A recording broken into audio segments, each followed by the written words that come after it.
Good morning, everybody. All right, welcome to the Bond, Schoeneck King Fall 2025 Special Ed Update. Thank you, everybody. Beautiful day in Western New York. This is one of these hybrid presentations where we have people live in person, and we also have people on Zoom. So we're here in two dimensions. I'm so excited. We have a great program for you today, jam-packed, 2.5 hours of special ed substance.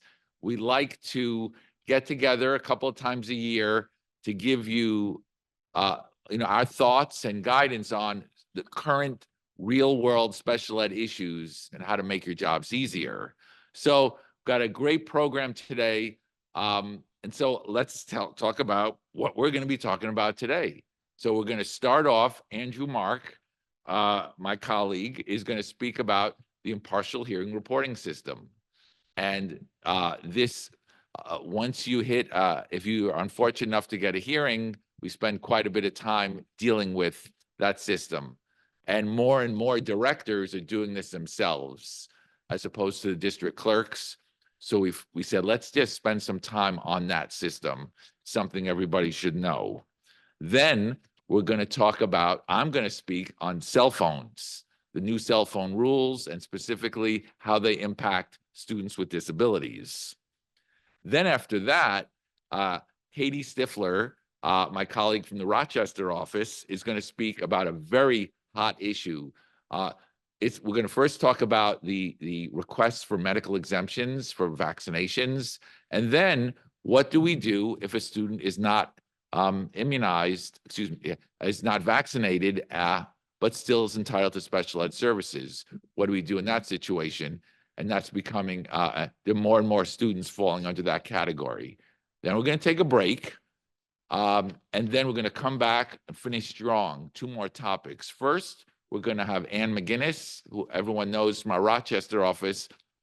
We're going to be talking about prior written notice, interactions with parents, and how to deal with them. And this is on a lot of levels. We're talking about in-person interactions and through paperwork and electronic communications. What are the rules for that? And then we're going to finish up with service animals. And so I'm excited because we're going to convert the title of this.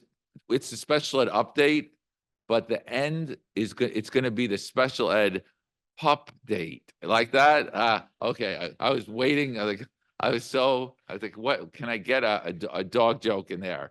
So we're gonna have a great program. Now it's interactive. If you're in person, you have a question, raise your hand, and someone's gonna come up with a microphone so everybody could hear your question.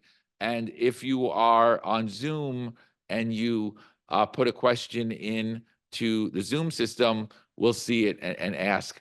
We're going to try to keep on schedule. We have a lot to cover, but we're going to try to get as many questions in as possible. So let's, Andrew, take it away.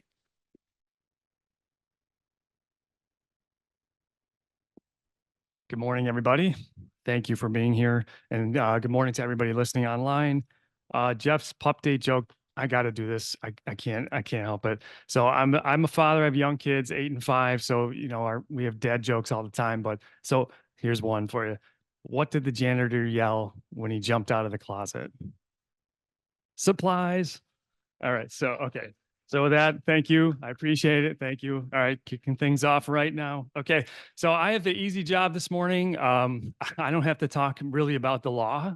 We just get to talk about an administrative step that, most of us have had to go through. Some of you not. Just a quick show of hands. How many actually have never had a due process complaint? Okay. And the rest of you are wishing you could trade places with those people who raise their hands. Okay. But, even if you haven't, there's a good chance, hopefully not, if you've come to all of our programs and you're doing everything right, you won't get a due process complaint. Obviously, I'm joking. You can't control when you're going to get one of those. But this is an administrative step that you have to go through when you get a due process complaint. As Jeff mentioned, more and more district clerks Usually district clerks are the ones doing that, but more and more special education directors are taking over that responsibility. So we thought we'd give you just kind of a window into what that looks like. Now, a lot of the time, what's going to happen is you're just going to call us and we're going to walk you through it. And that I could probably summarize this presentation to that and sit back down. But we'll go through the steps today, but you'll hear me repeat that a lot. Just warning you ahead of time. Also, you'll see a lot of screenshots in your slides. I recognize that when they print out in the format that you have it, it's pretty difficult to see what those are. If you've registered today, you'll get a copy of the material, so hopefully it'll look a little bit better. There's also, let's see, I'll just jump to it right now. There's a link. Well, it's buried in there somewhere, but we'll see a link today where there's a resource on SED's website that also walks you through a lot of what we're doing today, some of which I just grabbed right from there. So you'll be able to go to that website as well to see these screenshots. The funny thing about us giving this presentation is we're not actually able to log into the IHRS system. You need a password in order to do that, which we don't have. So once you get us on the phone, we'll be like, well, tell me what you see, and we'll be walking you through it that way. So a little ironic, but anyway, here we go. So this is the kind of the agenda, what we're going through today. Overview of the hearing timeline, opening a case, appointing a hearing officer, entering the resolution period and hearing period data, and closing a case. There's other things like, there's more complicated scenarios like what to do when you get a second due process complaint from the same parent and while you're already in the middle of one and you need to consolidate. We're not going to really go through that today. We're just doing more of the basics. Okay, so and if it seems like I'm talking fast, that's on purpose. All right, I've got to get through this in 20 minutes. 25. Just enough time for another dad joke, maybe. All right. Okay, so here it is. You get a complaint. The district opens the case in the impartial reporting system, and you appoint the hearing officer according to a rotational list. Then you have the resolution. You have the resolution period where you try to work things out. If you don't settle, the hearing period begins.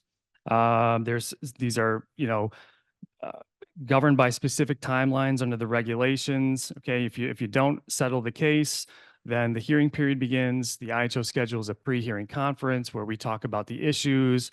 What are we going to litigate about?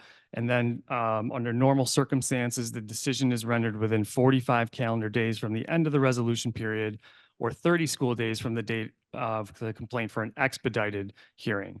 And expedited, has to do with Part 201. If when it comes to like manifestation of disabilities. So if a student gets suspended, it's not a manifestation. They stay out. Parent can challenge that determination. That would be on an expedited timeline. Quickly, there's no resolution period if a district initiates a hearing. So there are some situations, it doesn't happen very often, where a district can actually initiate a hearing. For example, if you want to remove a student to an IAES on the grounds of dangerousness, that is happening a little bit more and more now that we're seeing a shortage of placements. Sometimes we have to go that route, or if we want to challenge a request for an IEE, but it doesn't happen very often. Okay, so what to do when you receive a complaint. So the interesting thing about this is there's, unlike a commissioner of education appeal where there's very strict rules about how to serve that lawsuit, there are no rules that govern how to serve a due process complaint. You can drop it off, you can email it, which is usually what happens. You can fax it. Some people still fax, believe it or not. The important thing is to establish a process. Once you get that complaint, get it flowing to the right people, because once you get it, you want to stamp it received and then call your attorney. Okay, because that starts the clock when you receive it. Generally, the complaint is received on the first business day it's received by the district. So if school is closed and the hearing request comes in, okay, that's not technically received. But if somebody is available, if somebody's working and is available to receive that, Okay, that's a business day that technically counts. Okay, so sometimes it happens where we have vacations. Not all administrators take their vacations at the same time. So just something to keep in the back of your mind. If you are going on vacation at a traditional break time, you could still get a complaint during that period. So just make sure you have a process in place, a backup, so that gets to the right people. So once the complaint comes in, you have to open the case in the impartial hearing reporting system and get the case number. All right, the case number is important because you need that for future correspondence, and it's on everything that we do. Our responses to the complaint, it's basically what starts everything. And then you have 2 business days to start contacting the hearing officer. That's the important part. So here's what it looks like. This is the portal. Okay, you see the arrow. There's a section for the impartial hearing reporting system. All right. So once you're there, you click on IHRS, and this is your main menu. So the ones that we're really going to discuss today are the case maintenance page, the IHRS data change request. Oh, I'm sorry. The IHO rotational list. Okay, those 2 things. So case maintenance is where that's kind of your home page where you get to everything. All right. So to begin a new case, you go down here where it says new, not surprising. So you click on new case, and that kicks it all off. All right. So here's the information that you need to open the case. So everything you see everything with an asterisk. Oh, I just hit my teeth. Goodness gracious. All right. So everything with an asterisk is the information that you are required to enter. So notice there's no asterisk by institution, but you're going to enter that. Obviously, that's your school district. So we'll just walk through these one by one. Okay. So the request date is the first business day that the complaint is received, not necessarily like the date of the hearing request, but the date that it's received. Okay. For a district initiated hearing, it's the date the complaint was filed. So there could be 2, again, we're not talking about a lot of circumstances there. So the requester, it is not always the district who is the requester. The district is not requesting the hearing. Okay. Just because you're entering the data, the requester is the party that filed the complaint. 99% of the time, again, that's the parent. Okay. If it's expedited, the default is no. All right. Most will not be expedited. The expedited compliance date, that's the date the decision is due from the IHO. All right. Now, what's notable about that, if it is an expedited case, and again, we'll be able to tell you whether or not it should be entered as an expedited case or not. So give us a ring. The district actually calculates that. Okay. And again, we can help you walk through that. That's 30 school days from the date of the hearing request for an expedited, but we have to enter that one. Student placement, that kind of speaks for itself. That's the placement on the IEP, as well as the classification. The case type will be CSE or CPSE. The district representative, let's see, where's that? Okay, that's usually the special education director. Okay, you don't need to enter the superintendent. They'll get copied on the correspondence anyway. So it's usually going to be the special ed director. And the representative's email. And once you get all that information, you're going to click save. Okay. I'm frozen.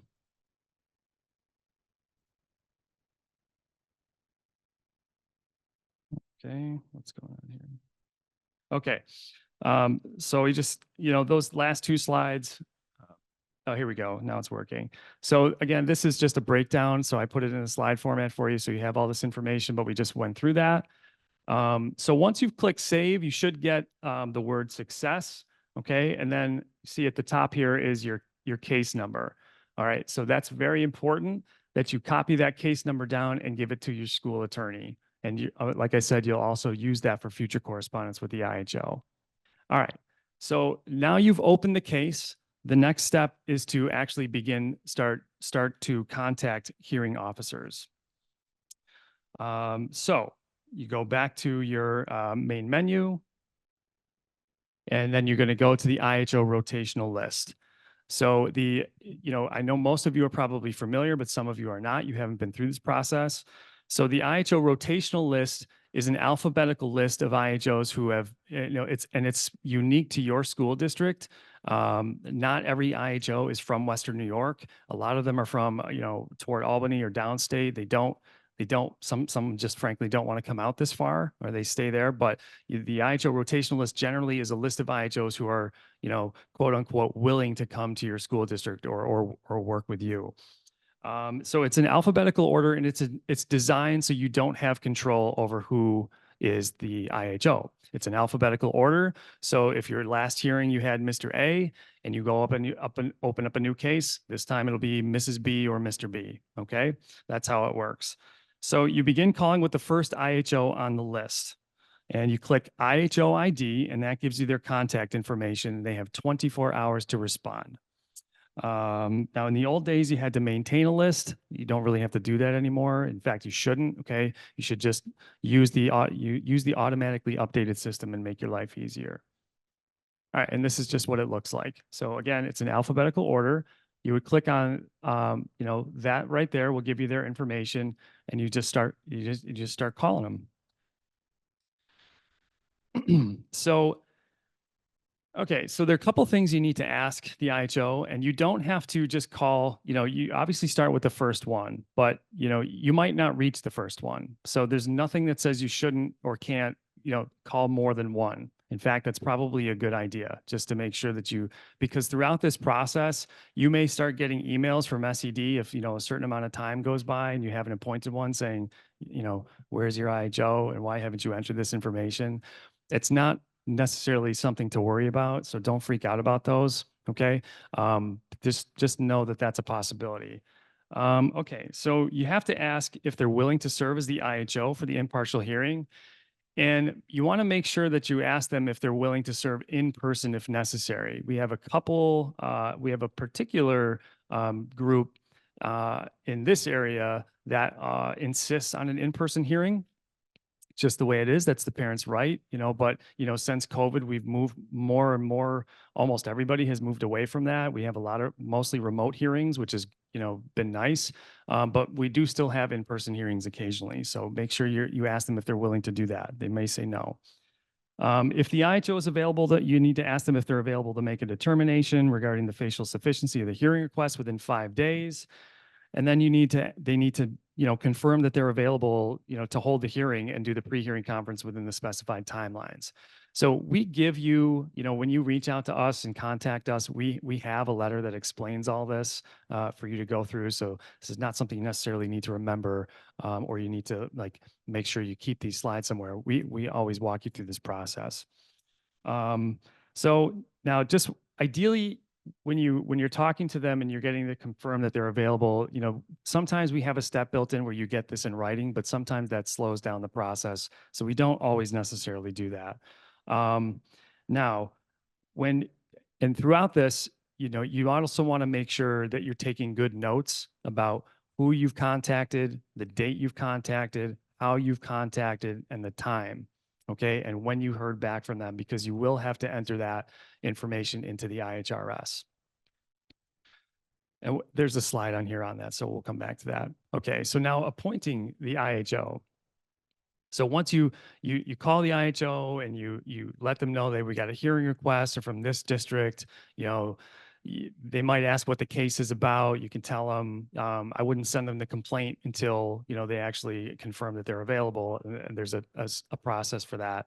But, once they confirm that they're available, we actually have to do the next step and officially appoint them. So here's how you do that. I'm sorry. So one more thing. So if they decline the appointment or within 24 hours, they fail to respond, you go to the next one. Okay. So when you contact an IHO, let's say you start with Mrs. A at the top of the list and you don't hear from Mrs. A within 24 hours, if the next IHO is available, the case would go to that person. Now, you might have a situation where you call Mrs. A, you don't get a hold of Mrs. A, and you leave a message saying, please call me back. And then you reach out to Mr. B. Mr. B is like, yeah, great, I can take it. I'm available. Okay. But you need to explain to Mr. B, well, thank you. I just want to let you know, you're the second person on the list. I've reached out to Mrs. A and we're waiting to hear from them. Okay. But I'll let you know what happens from there. Okay. So we talked about this. You can call multiple IHOs at the same time, and we talked about this, document who and when and how you contact the IHOs. All right. Okay, so a little exercise. So we have IHO1, IHO2, IHO3. All right. This is when you contacted them. You contacted them all on the same date. All right. Here's the time that you contacted them. The result date is when you heard back. And the time is when you heard back. So these were the results. IHO1 was available. IHO2 was unavailable. And IHO3 was available. So 2 IHOs were available. The question is, which one do we appoint? All right. So you don't have to raise your hand or anything. Okay. It's IHO1. Okay. So we contacted IHO1 first. They responded within 24 hours that they were available. We contacted IHO3, last, obviously. They responded basically almost immediately, but we need to tell IHO3, thank you very much, but I'm waiting to hear back from somebody who is the first on the list. Okay. So that's the takeaway here. If you got one, congratulations. If you didn't guess it right, it's okay. Okay, so the next step, you have to actually, as I mentioned, you have to actually enter the IHRS data into the system. So you go to case maintenance. Here's what it looks like. All right, hearing officer contact data. There it is. All right, here's what it looks like. You just click in who it is, the contact date, the time, the method. All right, just like we talked about. Pretty straightforward. Okay, so here is what I was jumping ahead of myself. Here's where I was jumping ahead of myself. So now you actually you've gotten confirmation from the IHO that they're available and can take the case. Now we actually have to do the step of appointing, and that's an official action by the board. Okay, so once we confirm, okay, there's just generally a 2-step process. So usually what we do is we have the district clerk send the IHO a letter confirming that their selection. This letter will include the name of the parties, their contact info, and that's when we would enclose a copy of the hearing request, and also the IHO compensation policy. Okay, sometimes they will ask about that. Now, this might be in your board policies. It might be in your reorg minutes. Okay, we get questions about this, but generally there's no negotiating what the standard rate is, which is $100 per hour. So if they're asking for more, there's no negotiation when it comes to that. Now, there is maybe some wiggle room when it comes to travel expenses. And like I said, that's usually not an issue because most hearings are remote now. But as I mentioned, we've got 3 within the last couple of months that have been in person. So the key there is just to make sure that your policies are up to date. Okay. If you haven't had an in-person hearing in many, many years, things have obviously gotten more expensive. So just dust those off and make sure those are current. Also in your policy, you want to make sure that you have good cancellation language. Many times we have hearing dates scheduled. Things end up settling because Jeff and Ann are so wonderful. They're so great. So things settle.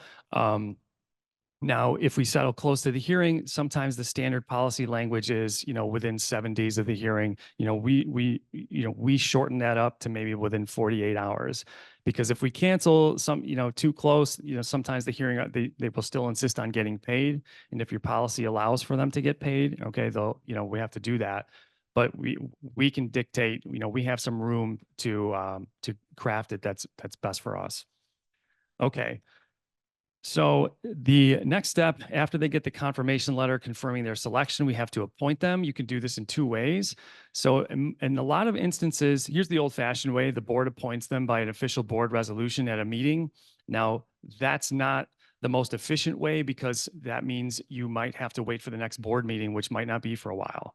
So then you get those emails from SED saying, where's the IHO? So what a lot of districts do now is everybody has a rotational policy, and in that policy, it will most likely designate a board member, a title of a board member who can appoint an IHO in between meetings.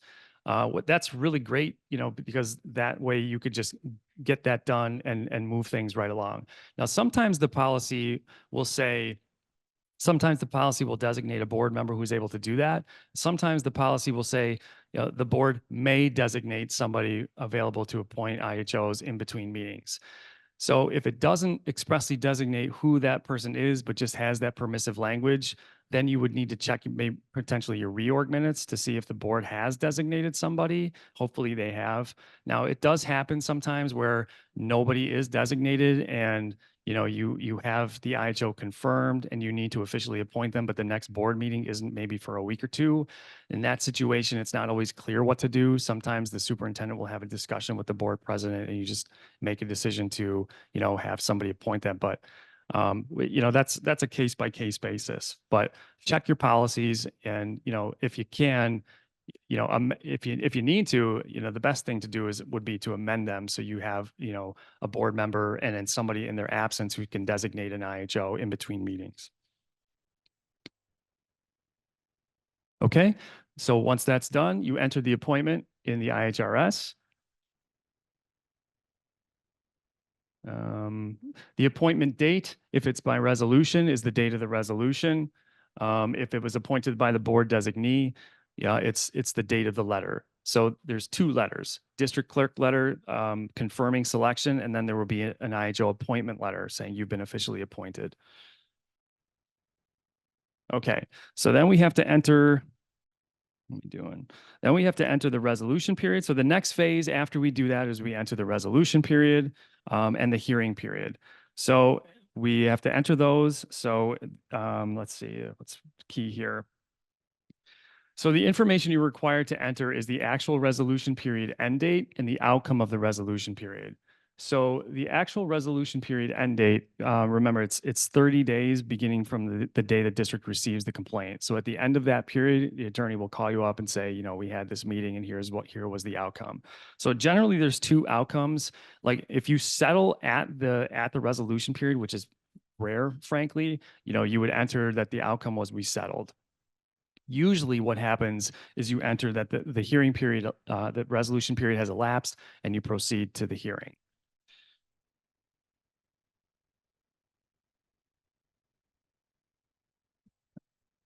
Okay, so there it is. This is just a screenshot of what it looks like. Okay, and then the hearing data. So after the resolution period is the hearing period. So you need to enter the date of any hearing scheduled for the impartial hearing process. And if they were held, there's three types: the actual hearing or pre-hearing conference, or if it was a pendency hearing. So again, at the end of these periods, the attorney should call you up and say, here's what happened and here's how you should enter it. Now, down at the bottom, it talks about extensions. The compliance date is what it is. We know that these get extended all the time. It used to be that the IHO enters the extension, and now, it used to be that the district enters the extension. Now the IHO enters the extension. That's a recent change in the rules, just to take note of. Okay. Now, a case is closed when the IHO renders a decision or the case is settled or withdrawn. If a decision is rendered, the IHO gives us a copy, and then we enter essentially what the decision tells us, or what happened in the decision. Then we record the issue decisions and the case is closed, but we need to enter the case closure type. Now, if the case is settled, the date of the settlement agreement is the case close date. Now, when we settle a case, there is an option, as you'll see, to enter if it was settled. The way that we do settlements is when we have a settlement agreement, the parent is agreeing to withdraw the complaint as part of the settlement. So when we go to the case closure type in that instance, we don't enter settled, we enter withdrawn. So that's just something we do. Maybe not everybody does that, but it just tends to be cleaner that way because that's actually what's happening. The case is withdrawn. Now, if it was a decision, you just, again, we'll walk you through this. If there's certain district action required, it'll ask you for those things, and we can help you walk through that. Okay, so there it is. That's the date of when the case was complete, what happened, actual decision, or was settled, withdrawn. If it's settled, usually it's almost always going to be withdrawn. I will say always, at least for us. And then when you click save, the case will become complete. So, and that's that. So I know that was fast, but at least we're on time. And again, here are some helpful resources. Like obviously use us as if you want to, or you can call the Special Education Due Process Unit at SED. We find actually that they're one of the more helpful units at SED. If you have questions, you can certainly give them a call. And here's the link that I mentioned at the beginning. This is where all those screenshots came from. So it's all publicly available. You can go there, and that will also walk you through and explain what each little box means and what you're required to do. Okay. So with that, say thank you. And who's next? Turn it over to Jeff. Thank you. Thank you. Thank you, Andrew. I know now Andrew starts off with a joke that his kids said. Now I cannot, since my kids are in college, I cannot repeat the jokes they tell me. That would be, this presentation would end quickly. And yes, I am an empty nester. My wife and I were empty nesters. And so, if you have extra laundry that you need done, we've got room. Like we just look at the laundry pile, and Wegmans actually called us and said, what happened? Like what you're not buying as much. So, okay. Cell phones. Let's talk about cell phones. Now, again, I'll be honest, like I'm an attorney and a parent.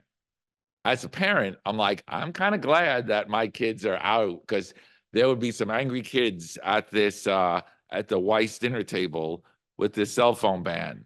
But as an attorney for the district, I fully understand why it's necessary. So let's go. Cell phone ban, cell phone policy. This is interesting. I gave this presentation before, or trainings before it started. Now we're in it. So it's interesting to see how it's going and what issues have popped up. So the new legislation is in effect. It's bell-to-bell smartphone ban. So again, bell to bell. One of the things is like, what's the scope of it? It's during the traditional school day. We're going to talk about when it's in effect and when it's not. It took effect this year, 25-26, applies to all public schools, charter schools, and BOCES. I guess if you're in a non-pub, you could bring in, that's a good selling point. Come to our non-pub, you could bring a phone. All right, there you go. So, and it's an amendment to section 2803 of the New York State education law. And the rationale behind it is, hey, it's the big thing is the teachers are saying the kids aren't focusing in class because of this. They want personal interaction and reduce bullying. So that's the rationale behind it. Interesting.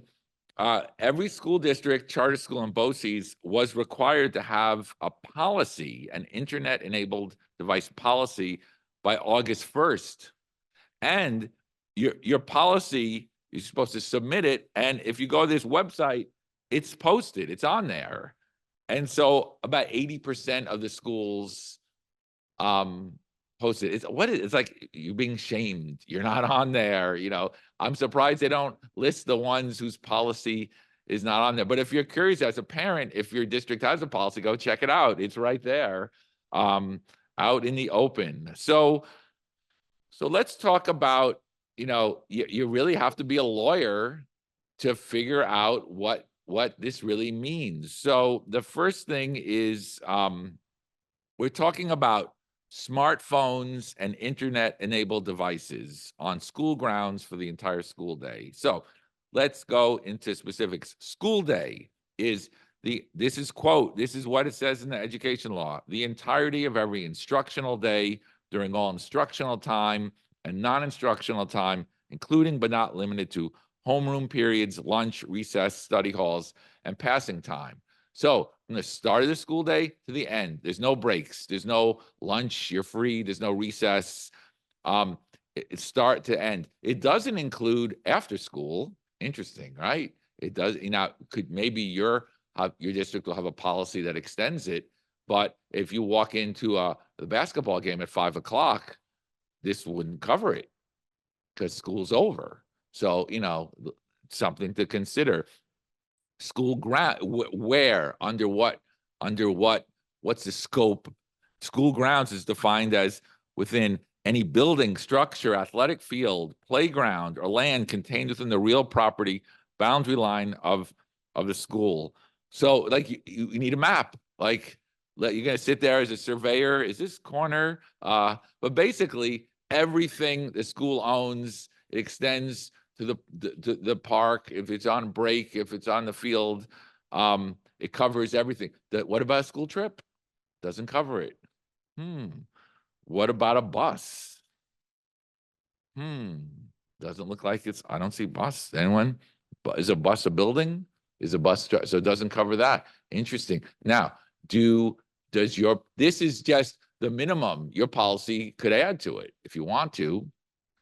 Not an absolute prohibition. So there's exceptions here.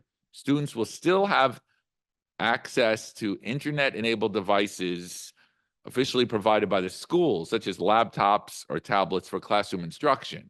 So a teacher could say, I'm going to give these out. I'm going to give an iPad out so you could use it there as part of instruction. Now, the grandparents' revenge. Okay. Now, my parents are in their 80s. My dad has a flip phone, and people would mock him. What's that flip phone? He's looking good now. Maybe he could sell it on eBay. Students will be allowed to carry simple phones that cannot access the internet, but can send text messages and make phone calls, e.g. flip phones. If you have stock in flip phone company, maybe it's on the rise. So, keep this in mind later when we talk about anxiety and fears about communicating with parents. You can text. This is allowed on the flip phone.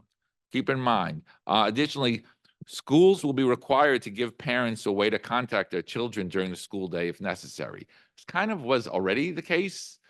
Parents, but now you need to really, if a parent says, I want to get a message to Johnny, you got to make sure he gets it. And whether it's pass a message to Johnny or call Johnny, come to the office and make a call, that, you give, you take.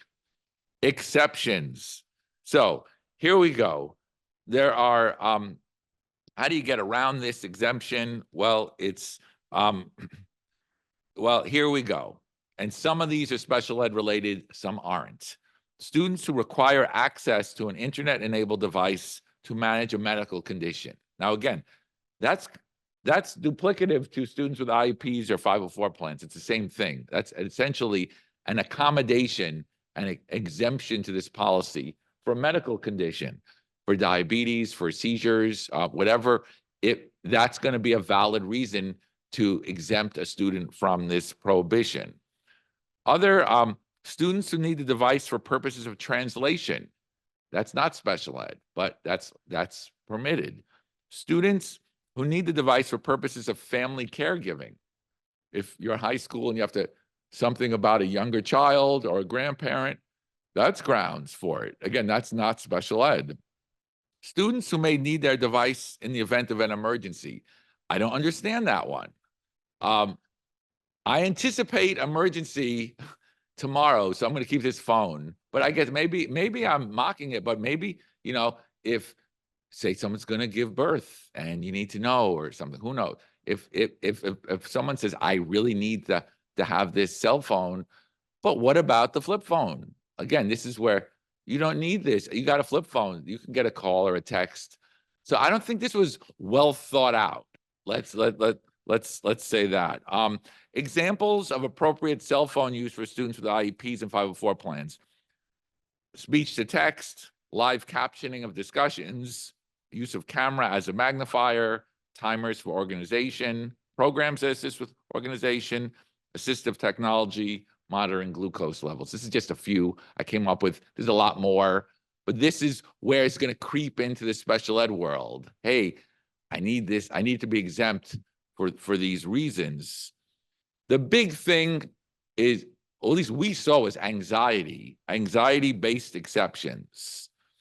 And again, there's no guidance on any of this. This is coming from the governor's office, not from SED. So we're kind of in a new world here. We're going to figure it out on our own, but we see anxiety-based exceptions being the number one reason, aside from traditional medical issues.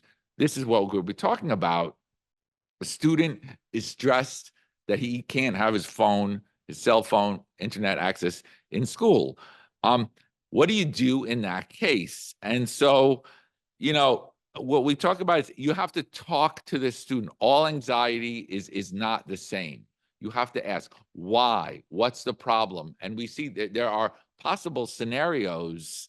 Again, interactive process. You have to ask if the parent submits a doctor's note stating there's going to be anxiety without a cell phone. You have to ask the doctor why. Tell me more. And I want to talk to the doctor. I want consent. I have questions. I'm going to write these questions out. We're going to talk in a minute about the best way and setting to do all this. But again, substantively, we anticipate two sources of anxiety. First, it's, hey, I'm not going to be able to talk to my parents again. Or two, and again, I'm addicted to my phone. I have to get on TikTok. I have to get on, so I'm addicted to Facebook, link, whatever. And again, you're going to get to, now, these are different pathways and different assessments. Now, again, possibility number one, anxious because they're unable to contact his parents. Now, again, this could potentially be accommodated without allowing the student to bring in a cell phone. We talked about, and number one, if it's a plan, if you need to talk to your parents, you can leave, you raise your hand, put the red pass up, and you could run down to the office and call on the secretary's line. Also, what about what about flip phones? What about a text? That's fine too. So could you push this? Maybe, probably. Again, the guidance doesn't, someone's going to have a case on this eventually. I haven't had any yet. But this is a valid reason. I'm going to deny, it comes down to, are you entitled to your requested accommodation, or are we offering you an alternative that's reasonable? And so that's essentially the legal issue here. And generally speaking, the districts can come up with a reasonable accommodation that's different from the parents. We'll see. Oh, question. Oh. Our first question of the day. That's all right. Thank you. If we offer the accommodation or say they can use a flip phone, do we have to provide it? No. Well, okay. Great question. First, the thing is, I would say you don't need a flip phone. You could walk down to the office and use someone else's phone. I think, so I would offer that. If they say, and you could say, if you don't like that, of course, you could buy your own flip phone, and then that would eliminate the need for that. But no, good question. Now, if somebody had a mobility issue and couldn't get down to the, with ease, maybe we would have to buy the flip phone, but it would be our flip phone, just so we know. They wouldn't get to keep it. It would be, this is our flip phone, keeping it in the teacher's desk, and you can grab it and you can walk outside, you can make your call, and you give it back when it's over. Good question. The other exception is, I'm addicted to my phone, and I've yet to see this come to fruition. Is this theoretical? If a student comes with a diagnosis, like I'm in treatment for being addicted to the internet, I think that would pose a lot of issues about accommodating that addiction, and whether you sort of wean the student and give them alternative area to use the phone once in a while, or give them a way to come down to call when needed. But that would be an addiction. But but if someone is addicted to marijuana, you wouldn't allow them to smoke it in school. So like, it's not as simple as that. but this could raise issues that we would need to accommodate. And it's not necessarily automatically you can use the phone. I guess you could if you want to, but you don't have to that doesn't need to be the outcome. And I think, somewhere that is going to be an issue. Jeff, Yep. can I jump in? Sure, please. In my opinion, for just about any anxiety related need related to the phone, I think that the 504 team or the CSE can find other ways to address that need that wouldn't result in the phone. And Jeff has touched on some of those. But if a student's anxiety is so significant that they need a phone, that's probably a sign they need other supports from us in school to help support them in school so that they don't have to rely on the phone for that. And maybe the 504 team or the CSE can focus on that when they're considering this accommodation to see if there's other ways to accommodate the need. Excellent. So yeah, this is going to come up. I'm curious. Now, last point, we talked substance, let's talk procedure. Where are these decisions being made? Again, there's no guidance. If you look on the very limited guidance from the state, you don't even see CSE or 504. You don't see anything. So we're kind of winging this, and we revert back to principles. But lack of guidance means we have inconsistent practices. There's a range here. Some districts take the very, very safe approach of any exemption request has to be considered by the CSE or the 504 team. And remember, if you don't have an IEP or a 504 plan, then it's 504. It'll be initial referral to 504. This is an accommodation, an exemption to a policy. It's fair game. And that's very safe. And if you asked us from scratch what to do, we would tell you to do that. Now, not everyone does it, and I'm not criticizing, but a whole bunch of schools all across the state have created their own building level policies. Some of these are really in-depth and really good. So are we telling you to rip those up? It's up to you. This is what we say. This is what I say on that. If you're doing it on the building level, if it's granted, I'm sorry, if you have a building level meeting, someone says, I have an IEP, I need this accommodation, I need to be able to bring my phone. If you say no at the building level, you really should then say, let's let the CSC or 504 make that double check. Because if we're going to say no to an accommodation request, we want that no ultimately to be owned by the 504 CSE team. Just like we talk about field trips, if you're going to deny a field trip based on accommodation, you don't want the principal to make that decision. You want the 504 team. So again, if you're going to say no, keep going to the formal group. If you say yes on the building level, it's an accommodation. We would like to see it get into the 504 plan or IEP. That's, whether that's to an amendment without a meeting or so on. So this is, you could say this is the right way. You could say this is super cautious. Again, we don't have any guidance on this, but through the traditional rules, this is an accommodation. So again, and you get different advices, different opinions, different parts of the state doing this differently. But we're just saying you don't want to say no without the CSC or 504. We will lose that because we will have made a decision without following the right procedures. And again, if you're going to say yes, it needs to be in one of those documents for several reasons. At a minimum for implementation. If it's not in the IEP, how are we going to make sure it's being implemented with fidelity? And then lastly, policies. School districts have they have the flexibility. You need to come up with a storage policy. Again, there's can you put it in your locker? Yes, you can put it in your locker.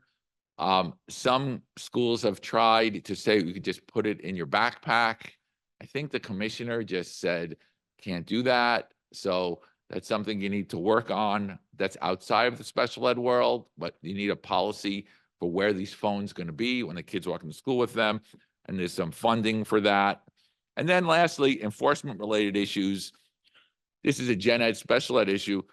What happens if the kid says, I'm bringing it in anyway, and they're busted? Like, well, the rules say you cannot suspend a student for bringing the catching them with a cell phone. So what do you suppose? Like, that's hardly any teeth to this prohibition. So, the advice is, detention. I did detention a few times. In my school, if you were late in my middle school, you were late for school 1 minute, you had detention. I took the city bus and the bus was late sometimes. Detention. So, okay. So, you lose eligibility to participate in extracurriculars. Who knows? You could do a lot. But we're starting to see, well, what about multiple infractions? Can you suspend for that? You're starting to see pushes. What about, is this insubordination? If you tell them on Monday, don't bring this back, and they bring it the next day. So I think we're going to see creative theories to suspend kids for doing this. So that's kind of, that's it. So thank you, everybody. On to Katie for some unvaccinated student information.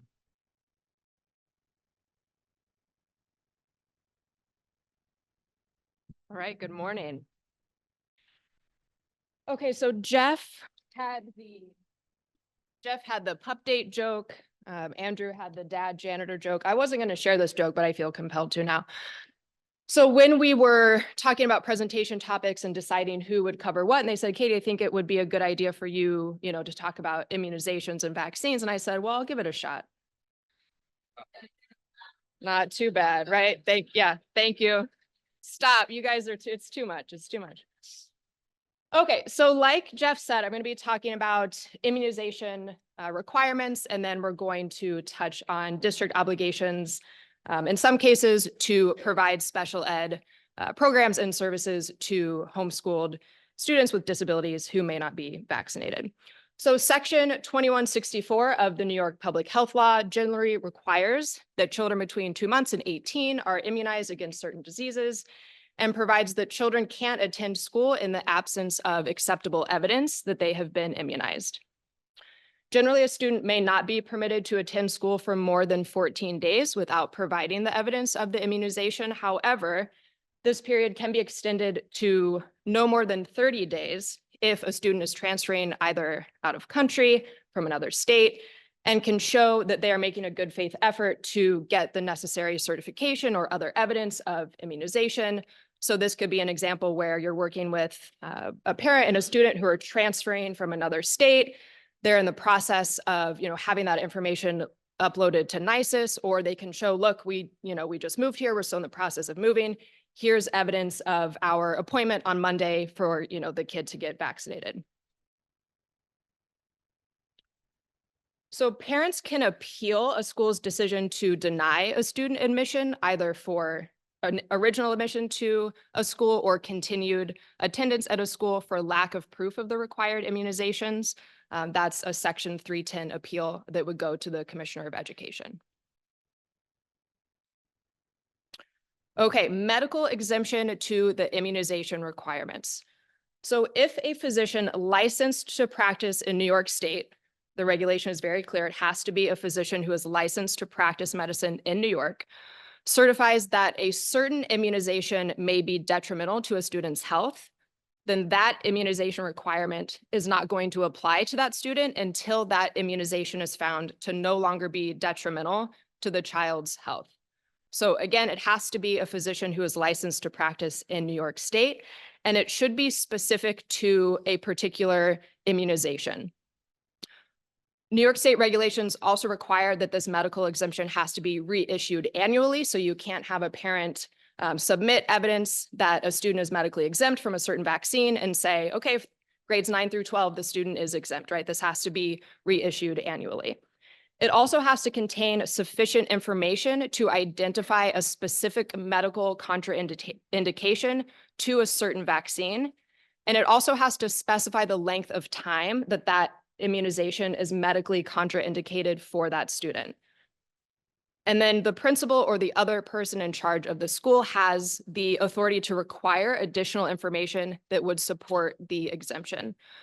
So a blanket statement from a physician that says, this student it's not going to be good for the student's health if they get immunized, that's not going to be enough, right? The information that we need is a specific immunization, a specific statement as to why that immunization is medically contraindicated for that student, and then the length of time for which that immunization is medically contraindicated.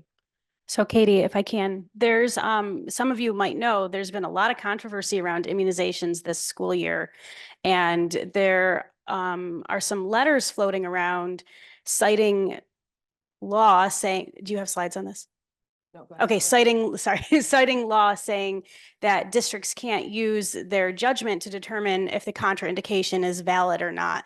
And that if it's on the required New York State form and if it's signed by a New York State physician, that we have to automatically accept it, that we don't have the ability to grant or deny it. We just have to accept it. But SED and DOH released guidance recently saying, no, we're still supposed to review. It's a good idea to get the medical director's input on that. It's ultimately up to the building principal to send the notification and make that final decision, but in consultation with the medical director and maybe legal counsel to determine if there is a valid contraindication that's recognized by the CDC or some other nationally recognized mechanism for identifying a contraindication to immunization.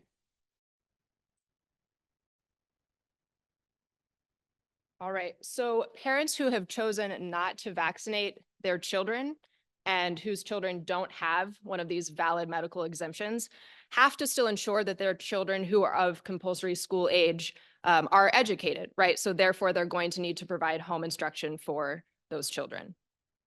Parents have to notify the district of their intent to homeschool that student. And then the district has to provide that parent with information, including the different requirements for the IHIP, the Individualized Home Instruction Plan, that covers certain curriculum, progress reports, all of that. The parent submits the IHIP to the superintendent of the district of residence. The superintendent reviews that IHIP, makes sure that it complies with the section 100.10 regulations. If it doesn't, the district can send that back to the parent and identify particularly what the insufficiencies are and give that parent the ability to amend the IHIP, and then the child would be homeschooled pursuant to that IHIP. Okay, so how this applies to students with disabilities. So parents who choose not to vaccinate a student who has a disability, again, still have to ensure that children of compulsory school age are educated, and thus they have to be providing homeschooling for those children. Where students with disabilities are provided homeschool instruction under section 100.10 of the regulations, those students are eligible to receive special education services from the school district of residence. So under education law, section 3602C, some people call it the dual enrollment regulation, these students are entitled to receive special ed services in accordance with not an IEP, but an IESP, an Individualized Education Services Program, from the public school district where the homeschool is located. And when a student is educated at home, the district of location is the same as the student's district of residence. For homeschooled students who are students with disabilities, the CSE would develop the IESP. So this is something that the CSE also does. It's developed in the same manner as an IEP, but an IESP is developed in consideration of a parent's decision to educate their child at home. Okay, so this begs the question, if we have a student who is homeschooled pursuant to 100.10 and they're a student with a disability, and they are eligible for special ed programs and services, where are we supposed to provide those special ed programs and services if this is an unvaccinated student? So the school board is going to determine the location where those services are made available to homeschool students. This could include the delivery of those services by school staff or contractors who go to the child's house, on school property, or at another location. However, For a homeschooled student's special ed services to be delivered at a public, private, or parochial school, the child has to either be immunized consistent with the public health law or have one of those valid medical exemptions in order to receive the special ed services in a school setting. So just because we have a student who's homeschooled, has a disability, and is receiving services, it doesn't mean that they automatically get to come back to the school setting to receive those services because this is still an unvaccinated student. Students who are not immunized and don't have a valid medical exemption could receive these services in their home, like I said on the previous slide, or at another location outside of the school. But this could practically result in staffing changes, including the need to contract with a third party to provide these services, because in some cases, districts are going to have staff members who may be reluctant to work with unvaccinated students. Me again. Okay, so a few thoughts about this. So number one, I make the argument that do the staff have a legitimate educational interest in knowing that the child's unvaccinated? I don't think so. I'm just going to throw that out there. But I can't understand if a staff member does have a personal medical reason why they can't work with somebody who's not immunized, we would have to obviously accommodate that. But to be clear, this means we have to provide the services. We just can't provide them at school. And if we provide them at a third-party location, the student is entitled to transportation, and we can't transport them with any other kids. They would have to be transported alone because they're not immunized. Do you want to?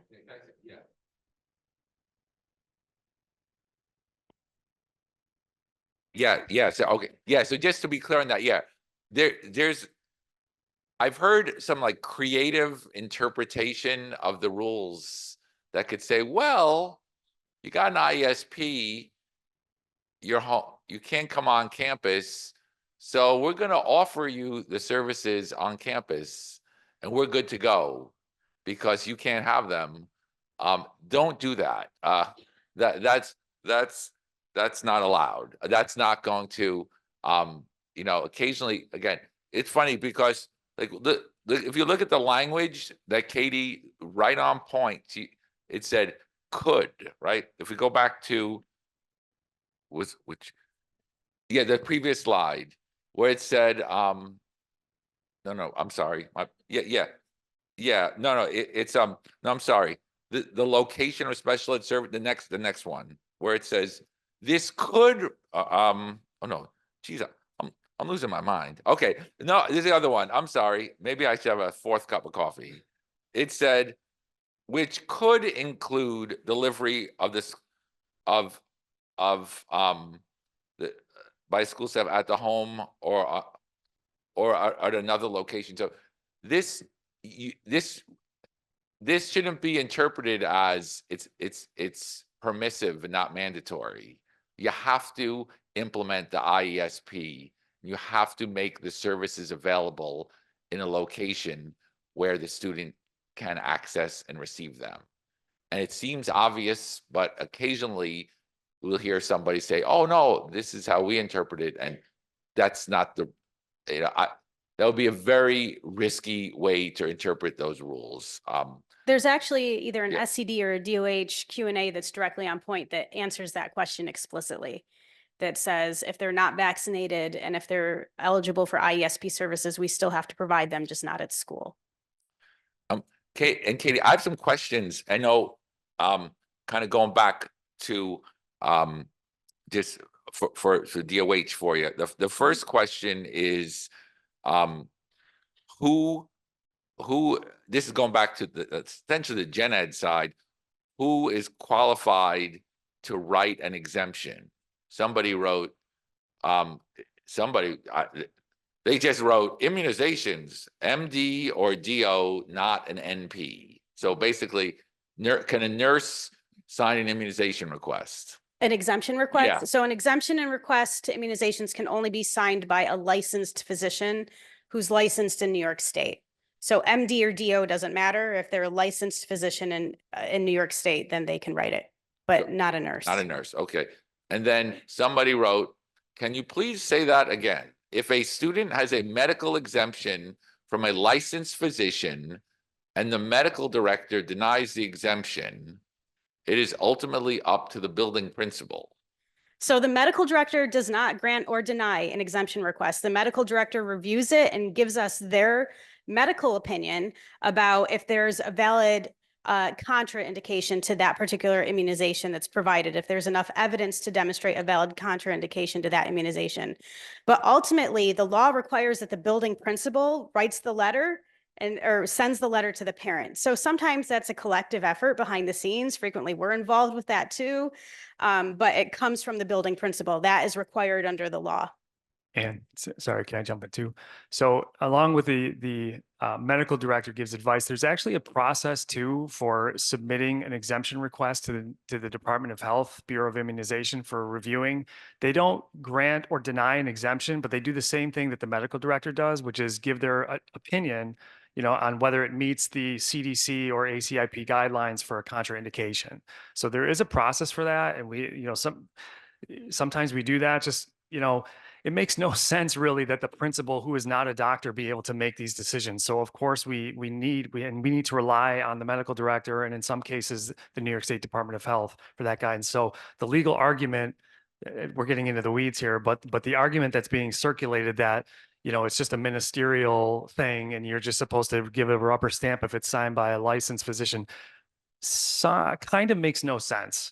So that's just my opinion, but that is all that is to say is just there's a process to have this reviewed by the DOH as well. Right. It's not required to do that, but it's permissible if the district chooses to do that. We're seeing a big increase in commissioners' appeals right now. And I do think it gives us more evidence to support our position if we deny it, if we have that from the DOH. And that also, if we send it to the DOH, it allows the student to be in school beyond those 14 days.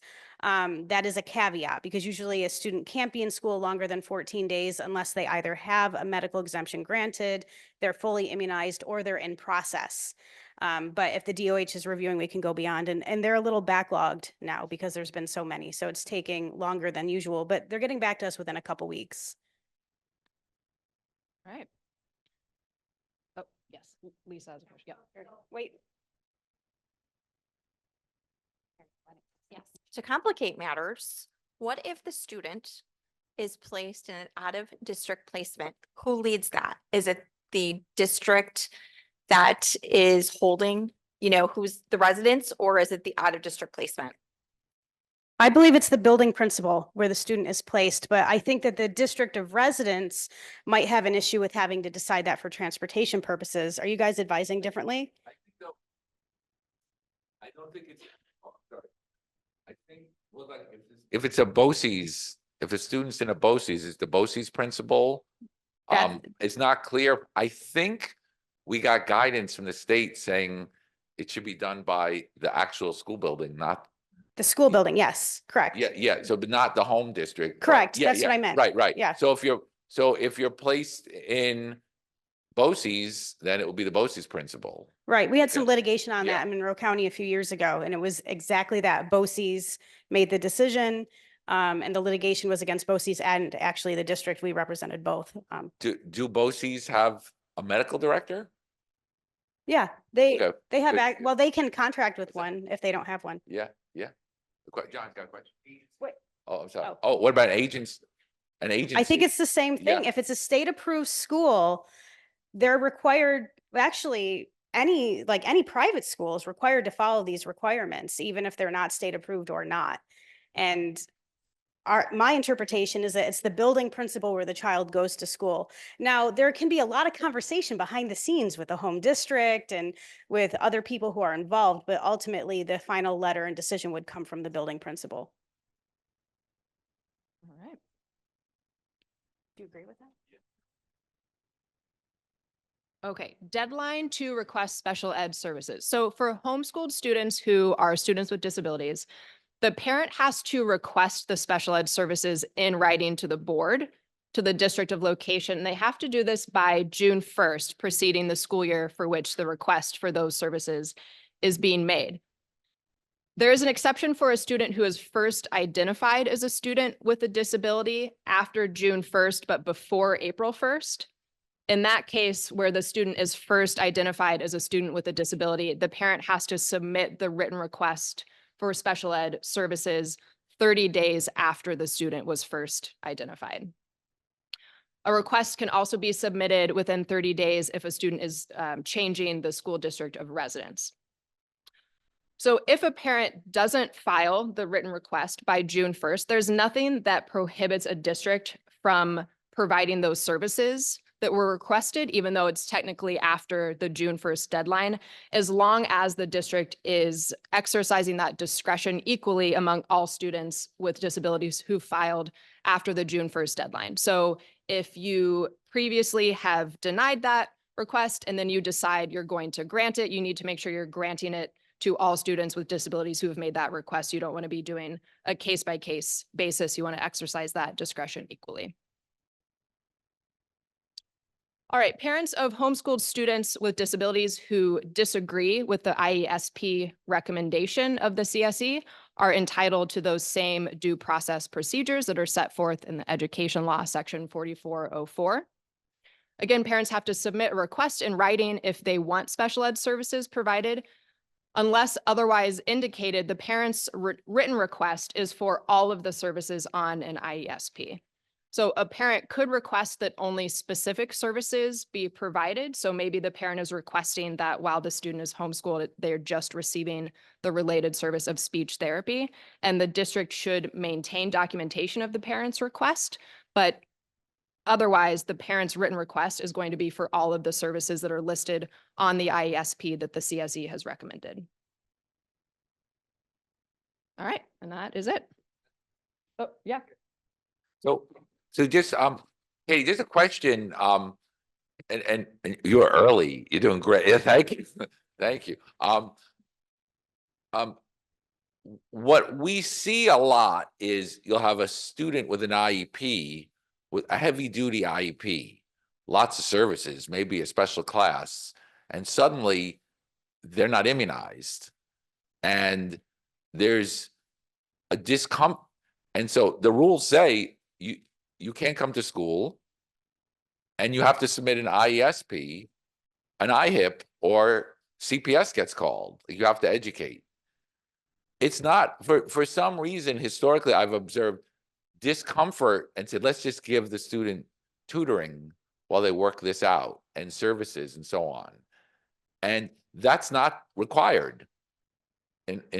You know, I actually think we shouldn't do we it. should not, yeah, I yeah. think that's in violation of public health law because we're educating the student when we're not permitted to do that if they aren't immunized or have a medical exemption. Yeah, it's not a sliding scale for students with IEPs versus not. And so basically, if you're not vaccinated, like it's black and white, it's you get everything or you have to homeschool. And if you don't homeschool, it becomes a CPS issue. So just kind of keep that in mind. A question in the back? Yeah, yeah.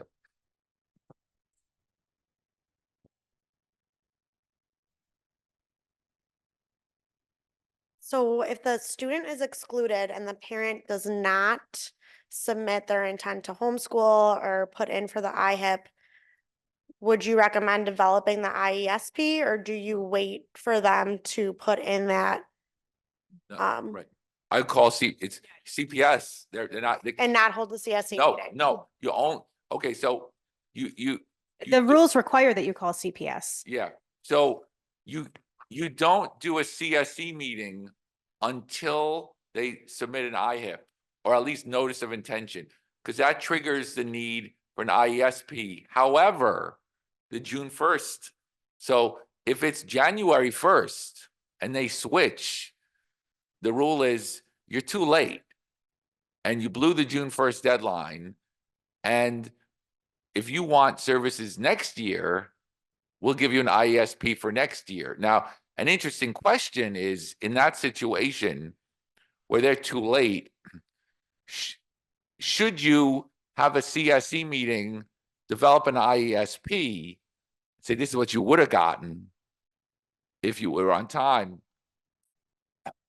And there's no answer.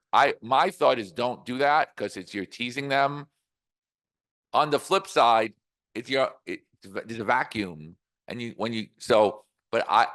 don't have to do that. But again, I think that question is a great one. It comes from, hey, wait a minute, like we should be doing more, right? It doesn't make sense, but we don't. It's a clean rule. I have a question. What if the student is 17, so not of compulsory school age? And so the parent doesn't have to do an IHIP, but they still want the IESP services. So I mean, well, one issue is, can you take the position, we're not even going to consider your IHIP because you're not compulsory? And you could interpret the rules that way. But I don't think you should if a student has because that's the pathway to an IESP. So I would, in my view, I would do both. I would do an IHIP. That's it. You got to do it. If you want an IESP, you got to do an IHIP. By the way, these immunization rules only apply until the student turns 18. So they can re-enroll beyond 18. Question.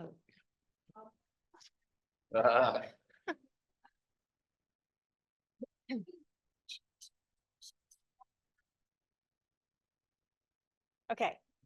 I have a question and so does Jen, both Jens do. Okay.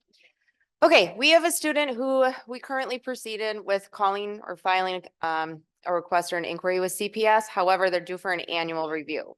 So they have not filled out anything for homeschooling and they are not going to. But the student is due for an annual review regardless. So we continue and we schedule the annual review, hold the meeting. Yeah, I think there's an argument that kid is still entitled to the offer of an IEP from the district because they're a district resident. So the offer of a FAPE that we couldn't implement. And we could say at that annual review, if you want to homeschool, we can put an IESP together. I don't know what you think, Jeff. No, yeah, right. That's safe. That's safe. Might as well. But you keep making it clear every step of the way. You're not getting this. We're not doing this. We're doing this as a defensive measure if you come back. Jen, did you have a question? Yeah, I just wanted to, comment, the CPS calling is really kind of contrary to the new update CPS is putting out on how they want us to deal with support, don't report. And the only kids that they're going to really look into is if you're talking a severely disabled kid or a really, really young child or a combination of that. But they're really not supporting CPS calls at all anymore for school neglect. That varies a little by county, but I have experienced that across the state. But the state guidance for immunizations explicitly says if a student who is compulsory school age is excluded due to immunization noncompliance, we have to call CPS. And we have to notify the local county health department as well. So keep trying, because you're at least doing your due diligence, right? If they're not doing theirs. So Anne, I just wanted to clarify, you talked about with the immunizations being up to 18, then they could re-enroll for 19 to 22. Yeah, I just want to make sure I understand that right, because we're running into some hiccups right around that 18 age. Yeah, I don't want to advertise that, but I do think it's important that you know that the rules, when you read the public health law, it's up to age 18. So I've had weird situations where kids have been excluded for their senior year. They turn 18 in February and they come back and enroll and they finish out. Again, we don't have to advertise that, but yeah. All right, I'm Ann McGinnis. I'm the Jeff Weiss of Rochester. And we are talking about prior written notice letters today, which we've talked about before. Some of this is going to be a review, but I did a different twist.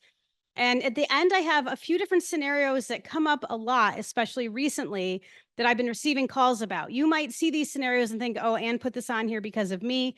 That's not true. If it's on there, it's because I'm getting calls about this from more than one district.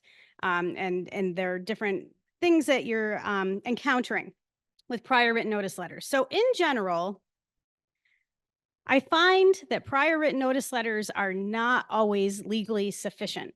And the prior written notice letter is probably next to the IP, the most important document that we generate is a CSE. And there are legally required components that go in our prior written notice letters. And we're always thinking about the worst case scenario, which is we have to defend the CSE's decisions at due process. Hopefully you don't ever encounter that. But if you do, those prior written notice letters are very important because they document all of the CSE's decisions and why the CSE made those decisions. So we should not be printing out just the generic language from Frontline. We should not be doing that. We should be individualizing every prior written notice after a CSE meeting. There's other circumstances where we have to send prior written notice too, and we're going to talk through that a little bit. But for the ones that we send after a CSE meeting, they should be individualized. Now, you know, usually which cases are more complicated than others. Those just between us might be more detailed prior written notice letters than what you typically do. But we should take care and make sure that we're individualizing all of them. And we're going to go through the required components of prior written notice. I always thought it was strange when I was a CSE chairperson that we called it prior written notice because we drafted it and sent it after the meeting. So it felt like after written notice, but it's prior written notice because we send it home with the finalized IEP and it notifies the family of the changes that the CSE made or the recommendations that the CSE made for the IEP. And we are not supposed to implement that IEP until the parent has that finalized IEP and prior written notice letter in hand and has some time to review them to decide if they want to object to anything.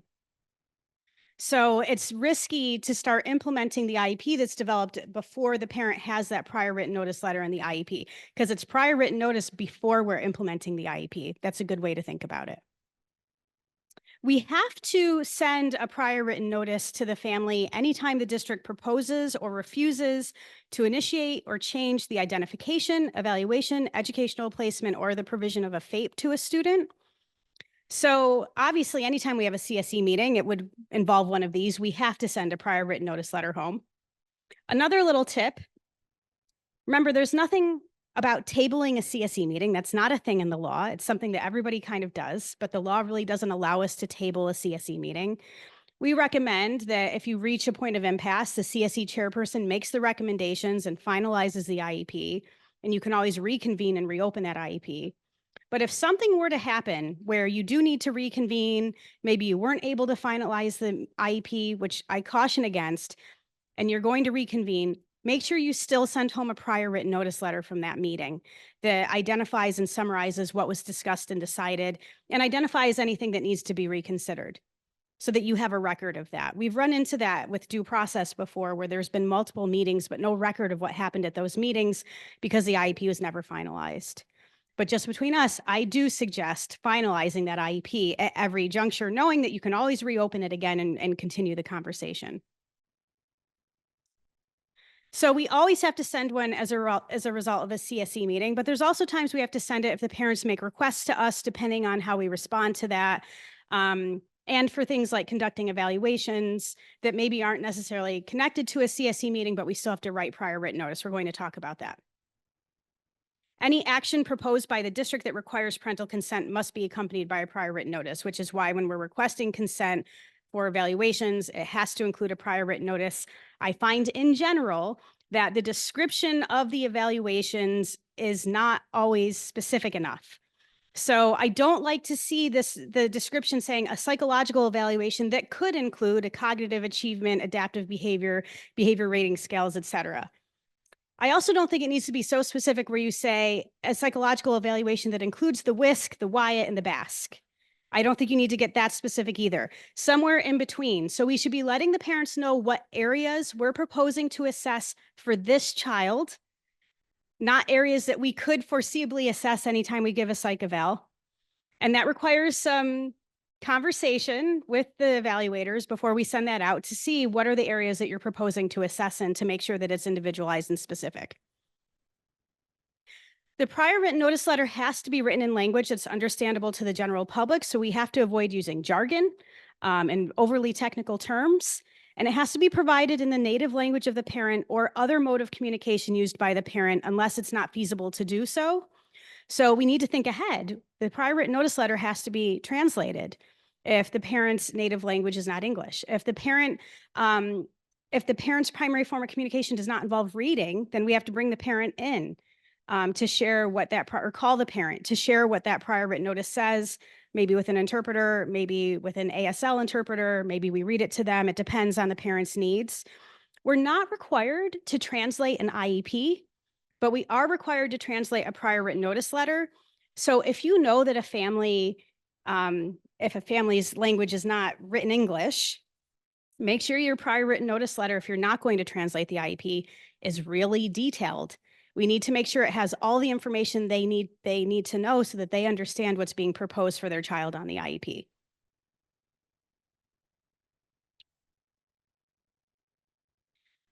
The prior written notice is how we demonstrate that we followed all the procedures through the CSE process. And when we go to due process, there's two things we need to prove. We need to prove that the IEP is substantively appropriate, that it provides that FAPE, that free appropriate public education in the least restrictive environment. But then we also have to prove that we followed all of the procedural requirements for CSE.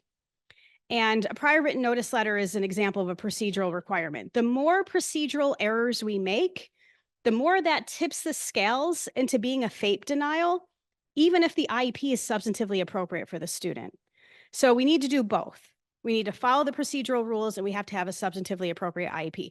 I find frequently when I'm analyzing a case that districts are going above and beyond with providing a FAPE, but it's not always easy for us to prove that because it's not documented the way we need it to be documented. And, you know, not to scare anybody, but think about writing this PWN as if you're writing it for a hearing officer, especially if it's a difficult situation. You know, the parents are unhappy. Maybe they have legal counsel. Think about the information that you want to be sure to document and share to prove that we followed all of those procedural steps that we're supposed to follow and making the determinations we made for the student. Now, we're going to go through the required information for each prior written notice letter. The one for the description of each evaluation, oh, no. There's an extra one, I'm sorry, there's an extra one for evaluations that we have to add, and that's where we put the description of the evaluations in. We wouldn't put that in after a CSE meeting, but we'll go through this. So there's the subject notice of the prior written notice. I think that most of you are using Frontline. They have drop downs. Sometimes it's hard to know what subject to put in. Let's say you have a parent who, and we're going to work through this fact pattern, who asks for an evaluation outside of CSE and the district wants to deny that. What do you put for the subject of the notice for the prior written notice for that? I guess you could put reevaluation maybe. You're kind of stuck in these boxes. I don't care so much about the subject of the notice in those situations as long as the body of the prior written notice has the substantive information that it needs to have. It's a little awkward the way we write our prior written notice letters because in that first section, we have to put a description of the action proposed or refused. And then in the next section, we have to say why. So the first section is quite simply something like, the CSE recommended that your child receive a 12-on-1 special class and the related services included on the enclosed IEP. You can reference the IEP. You don't have to rewrite everything in the IEP. You could summarize it in the prior written notice and refer to the enclosed IEP. And the CSE refused your request for one-on-one reading instruction. That's an example of what goes in that first one. We're just summarizing what was proposed or refused. I caution against the PWN reading like meeting minutes. I see that happen a lot.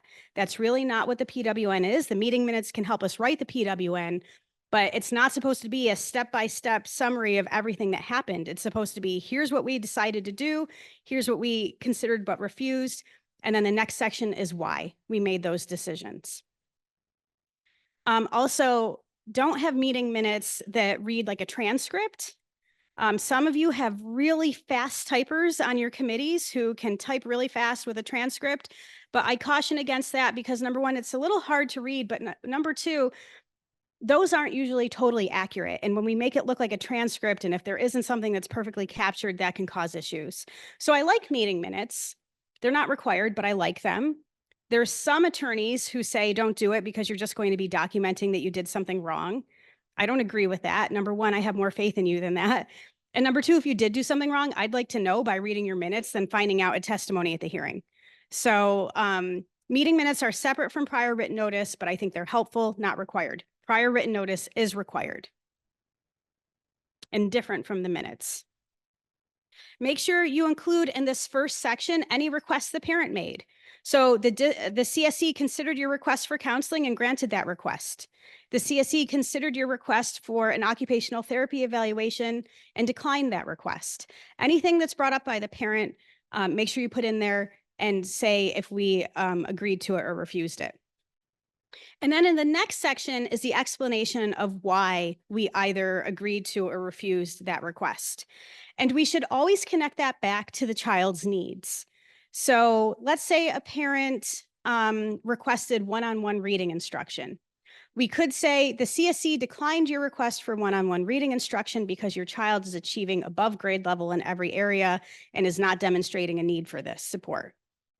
Or we could say you requested one-on-one reading instruction. The CSE identified your child's reading needs and determined that they can be met through a group or through integrated co-teaching and the goals provided on the IEP. Something like that. Put the reason why you put it in there. This is a good time to document that the decisions were made because they meet the child's needs in the least restrictive environment. When I was a chair, I would just throw that in at the end of all of them in this section. The CSE determined that the recommendations on the enclosed IEPs address your child's needs in the least restrictive setting. But always bring it back to the needs. Not that we don't have that here. You requested music therapy, but we don't provide that here. Don't say that. We should never say that. Always bring it back to the needs. If the answer really is that you don't provide it, technically we're supposed to offer everything right on the continuum, and that is part of it. But if you really don't provide it, focus the conversation on what are the needs. And if there is some kind of social emotional need that might be addressed through music therapy, is there another way we can address that through a goal through counseling, or maybe through a pragmatic language goal through speech, right? Maybe there's another way we can address that rather than just, we don't do that here. Always coming back to the child's needs. I also put in this section if the parent was not in agreement with the recommendations. I document it. So, and remember, we're writing this letter to the parent. So I frequently, and it's okay, it's not a big deal, but I frequently read them where they're written in the third person. The parent requested, but this is a letter to the parent. When you print it out, it says, "Dear parent" on there. So I say you requested this service and it was declined for this reason. You were in agreement with all recommendations except the refusal to provide one-on-one reading. Just a simple statement like that. I've gone to hearing where the PWN said you were in agreement with all recommendations. Then the parent initiates due process. And when they testify, I say, well, did you say you were in agreement at the meeting? And they say, yeah. Well, okay, that's pretty good for us, right? If they ended the meeting in agreement. They can change their minds, of course, but I like to document that. Then in the next section, we should put a description of each evaluation procedure, assessment, record, or report used.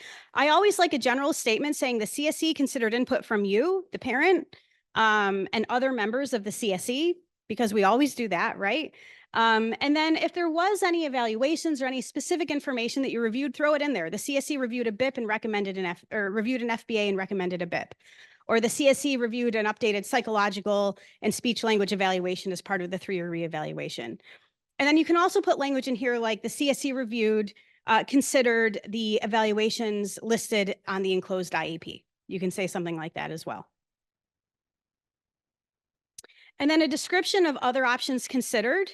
So this is another situation where when we're chairing a CSE, we should always be thinking about, is there a less restrictive setting or maybe a more restrictive setting that we should be considering? So you could say something like if a child was in a 12-1-1 special class, the CSE considered a consultant teacher model, but determined this would not be appropriate to meet your child's needs, that they require a higher level of support in this self-contained special class, something like that, if there's other options considered.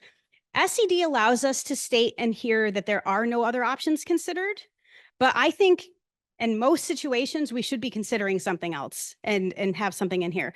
By the way, SED has a required form that we have to use for prior written notice letters. You can access it on the SED website, but Frontline has taken that and just put it in their own template. It satisfies the SED requirements. And then other factors that are relevant, this is if there's any other relevant factors. Sometimes, maybe most times there won't be, and it's okay to say no other factors are relevant here. But let's say the CSE, the parent asks for an OT evaluation and we said, okay, we'll finalize the IEP today. We'll conduct that evaluation and we'll reconvene when that's done. Say that. The parent, you requested an OT evaluation. The CSE will reconvene after that evaluation is conducted. Or let's say the child is going to have a broken leg or has a broken leg or is going to have surgery. We know they're going to be out Your child is anticipated to be out of school for 2 months. The CSC identified the following supports to address your child's needs while he's out. Something like that. Anything that's kind of different. The CSC applied to out-of-district programs, and we'll keep you apprised of that process, and we will reconvene when that process is finished. Something like that. There's another section where we have to provide the note about the procedural safeguards. There's just kind of standard language that says previously you were provided the procedural safeguards. Make sure you change that if you're actually giving them the procedural safeguards, and make sure we're required to send the procedural safeguards at least once a year. Make sure you document that. And I think it's helpful to document that on the prior written notice letter. If we don't have it documented somewhere that we've done that, that could be a reason that the parent goes beyond the statute of limitations for a due process hearing, which is 2 years. But I had a case once where the parent said, I never got the procedural safeguards. I'm going back 4 years, all the way to present time. I'm entitled to go beyond 2 years. And I went to the district and I said, okay, well, did you give them the procedural safeguards each year like that's required? And their answer was, well, we keep them in a pile on the middle of the table and we tell them they can take one at the end of the meeting. But there was no documentation that they actually received one. And we know it's annoying. It's a long document. Parents don't want it anymore. We're required to send it more times than just once a year. Like if we go to manifestation and find no connection, the first time they ask for mediation in a year, when they request due process, I think it's a good idea to hand them the procedural safeguards when they disagree with the recommendations of the CSE, and note that you were provided with the procedural safeguards, or the procedural safeguards are enclosed due to your disagreement with the recommendations, and you can enclose it right there. We can send electronic notices, but only if the parent has opted in for that. So the regulations say that if a parent has opted in to receive email notices, that's permissible. Some districts every year will send home a request and say, hey, parent, if you want this emailed, sign this form and send it back. I think it's risky to rely on electronic notice without some kind of something in writing from the parent saying that that's what they want.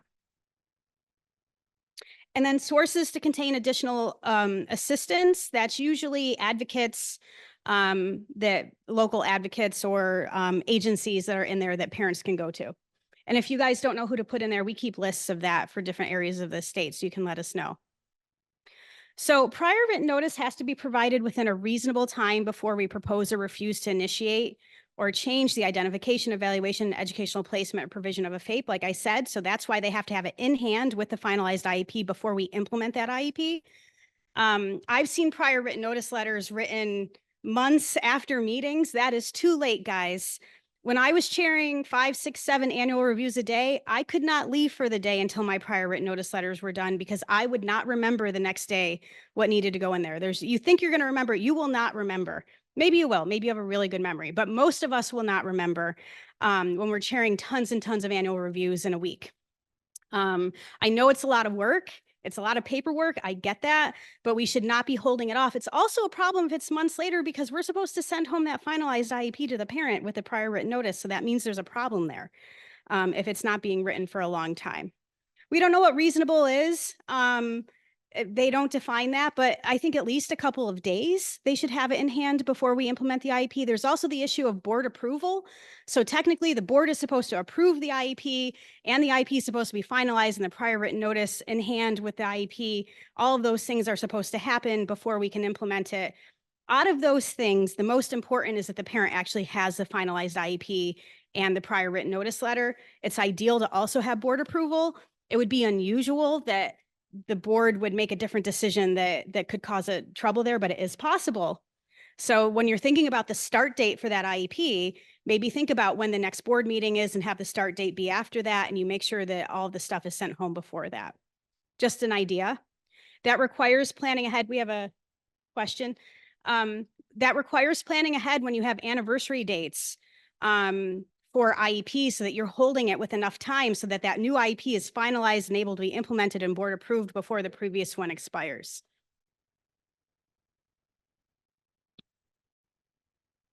Here comes the question.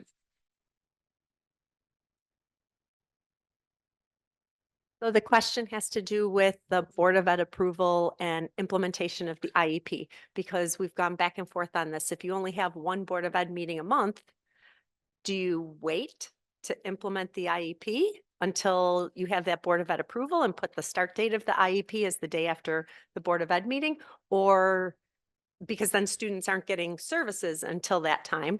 Or do you implement the IEP and put the start date, like we usually say 2 weeks from the meeting?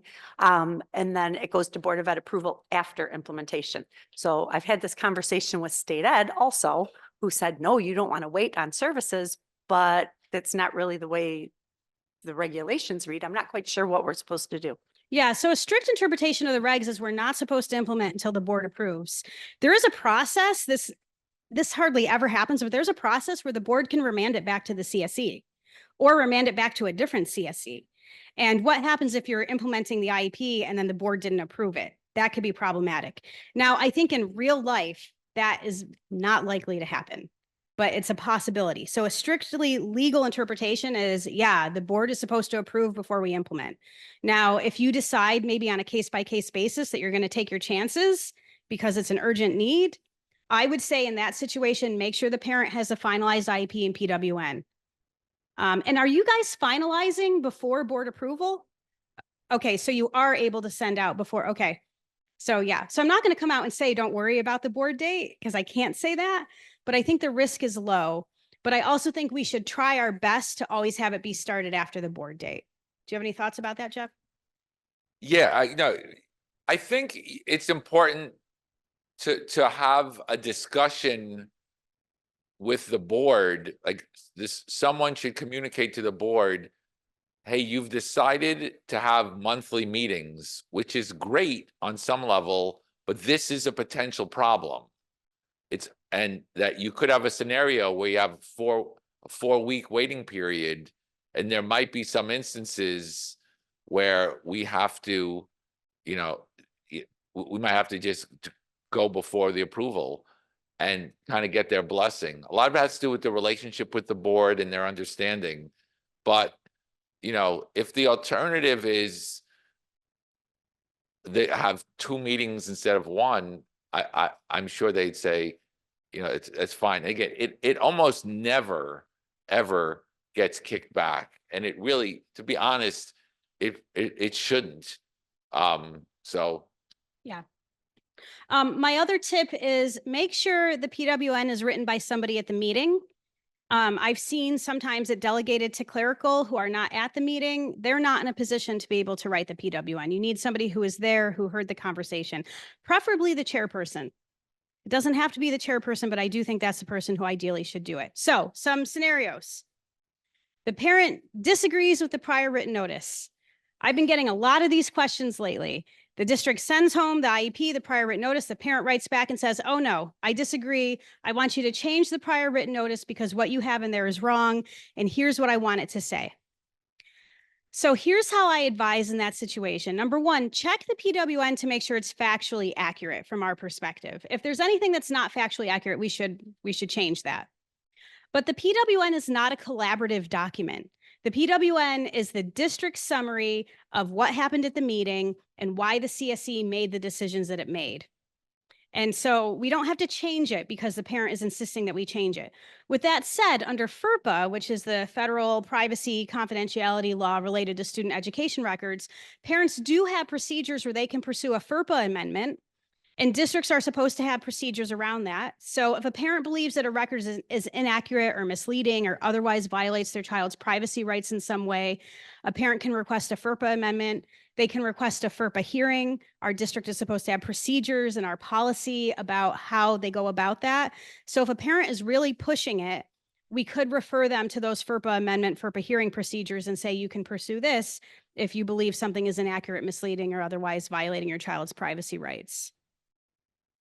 You don't have to modify just because the parent is in disagreement. Number two, what if a parent requests an evaluation? So I get these calls sometimes too, and this isn't necessarily at CSE. Let's say they request an evaluation outside of CSE. They email the director and they say, you know what, I want an occupational therapy evaluation. And the district says, I don't think we need to do that. A few things. We aren't required to do every evaluation the parent asks us to do, but we are required to assess in all areas of suspected disability, and that includes the concerns of the parent. So it's risky to not do an evaluation when the parent asks for one because they're raising concerns. There are situations where maybe we don't need to. Maybe we just did an OT evaluation 2 weeks ago and they're asking for another one and there's no other area that they want us to assess that we didn't assess. If we're going to deny the request, we have to put that in a prior written notice letter to the parent. And I would say regardless of if that request comes up at CSE or outside of CSE. So you might be sending a prior written notice letter that's not associated with a CSE saying on this date, you requested an OT evaluation, the district denies this request, and then say why. The district does not believe there's any needs in that area. I think that's a risky reason. I don't recommend that. It's always better to have more data when we're making decisions. Or the district already assessed in this area last month and doesn't see another need for it. Another thing you can do is refer that to CSE and say to the parent, you know what, let's have a CSE meeting so we can really understand your concerns and talk about it. And if you still end up denying, you would still put that in the prior written notice for the CSE meeting. But anytime we deny a request for an evaluation, it needs to be in a prior written notice letter. And the SRO is now kind of changing the tune. So it used to be, the SRO is the first level of appeal in New York State after a due process hearing. It's through the state ed department. So we interpret a lot of law based on SRO decisions because we're seeing how they're interpreting and applying the law. It used to be that a parent is not entitled to an independent educational evaluation if it's an area where the district didn't already assess. So if a parent asked for an IEE, an OT, but we hadn't done one yet, we would say, well, we got to do it first. But lately, there's been decisions coming out that are changing that. They're adopting federal guidance called Letter to BOUS, which we've shared with you before. It was about 10 years ago that it came out, that says that a parent is entitled to an IEE, even if it's in an area that the district did not evaluate. So if we say no, the parent can probably go out and ask for an IEE, and our options are to either grant that or initiate due process to try to prove that they're not entitled to it, which would be hard to prove because the IEE rules are pretty liberal for parents. If we do the evaluation, they can still ask for an IEE, but I think that puts us in a stronger position because we have our own data to rely on. It's really hard when we're just relying on an outside evaluation without our own evaluative data to say that we don't agree with the recommendations in that outside report. So it's always, I think, more defensible to have our own data in addition to an IEE. We have another question, guys. Thanks. So in this case, how would you go about if a parent requests a music therapy evaluation? I think just between us, I think they're entitled to it. I think that it would be hard for us to say no, even though I know that many districts and many placements don't have music therapy. You can say no, you would have to connect it back to, we don't see a need for that, but how do you really know there's no need without the evaluation? So yeah, that's a tough situation. And we're seeing that come up with lots of different types of evaluations, vision evaluations, auditory processing evaluations. Just from a prior written notice perspective, I was recently in a scenario where the parent wasn't asking for an additional eval. We as a district were not proposing an additional eval, but the head of said non-public school was demanding that we do some additional things. We ultimately said we did a TAPS 4, it didn't, render these pieces, but do we and how do we reflect that in a prior written notice if it really was kind of a third party demand? The same way. So they're a member of the CSE. So we would document who asked for it and that nobody else, including you, the parent, saw a need for this. So that request was denied. But again, if the parent were to initiate due process and if there was an open question about a need that we didn't evaluate, that would be difficult to defend. It's a much stronger defense to do the evaluation and have evidence that the child doesn't have a need around that, or that the child does and that we're programming for that. Okay, scenario 3, the parent requests a CSE meeting. Maybe you've met 5 times already and they just keep asking for one. What do you do? So the rule of thumb is the general rule, I shouldn't say that, the general rule is if there's no new information to consider, we don't have to keep convening over and over and over again, and we can deny that request. Again, risky, should only be used in extreme situations. But I do think that if we deny that request, there's an argument that it should be through a prior written notice letter. Jeff and I over the years have written letters for you guys to send out that we've argued address the prior written notice requirements where we explain to the parent that we're denying their request. But I think if you're really looking at the law in its purest form, we're supposed to use that prior written notice template, and it is involving the identification, placement, provision of FAPE for a child, right? So I think that there's an argument that that should go into a prior written notice letter if we're going to deny that. All right, scenario 4, I talked about this a little bit. What if the CSE refuses a parent request? So our obligation is to consider all requests that the parents make at CSE, but we don't have to grant it. We have to consider it, we have to have a discussion, and we have to explain the reason why we're agreeing or not agreeing. Make sure that is clearly documented on the prior written notice. Make sure as a chairperson, you're writing everything the parent asks for and what the outcome of that is, so that when you go back and write the PWN, you can be sure that you include all of that and the reasons. Again, always connecting it back to the student's needs. Either we don't see a need in that area, or we do see a need in that area, but it's going to be addressed in a different way. And we think that that's appropriate to meet the child's needs so they can still make progress on their goals in the least restrictive setting. Scenario 5, sometimes I'm seeing this happen more and more. A parent is requesting a district puts its position in writing prior to CSE. They say, I want you to know, I want to know what you're going to talk about. I want to know what your position is. Put that in writing. I'm not participating unless you give me that information, so I come in with all the information I need. Arguably, you can't do that. Why is that? Predetermination, right? We can't decide outside of CSE what it is that we're going to be deciding at CSE. That is a CSE decision. And there's no requirement that we even put in for a parent what we might be considering. Now, in a good, healthy, collaborative situation, we're having conversations with the parent, especially if we're thinking about maybe a big change outside of CSE to prepare them, always letting them know final decisions are made at CSE. Your input is important. We're just giving you a heads up of some things we might discuss, but you're not required to put things in writing because the parent demands it.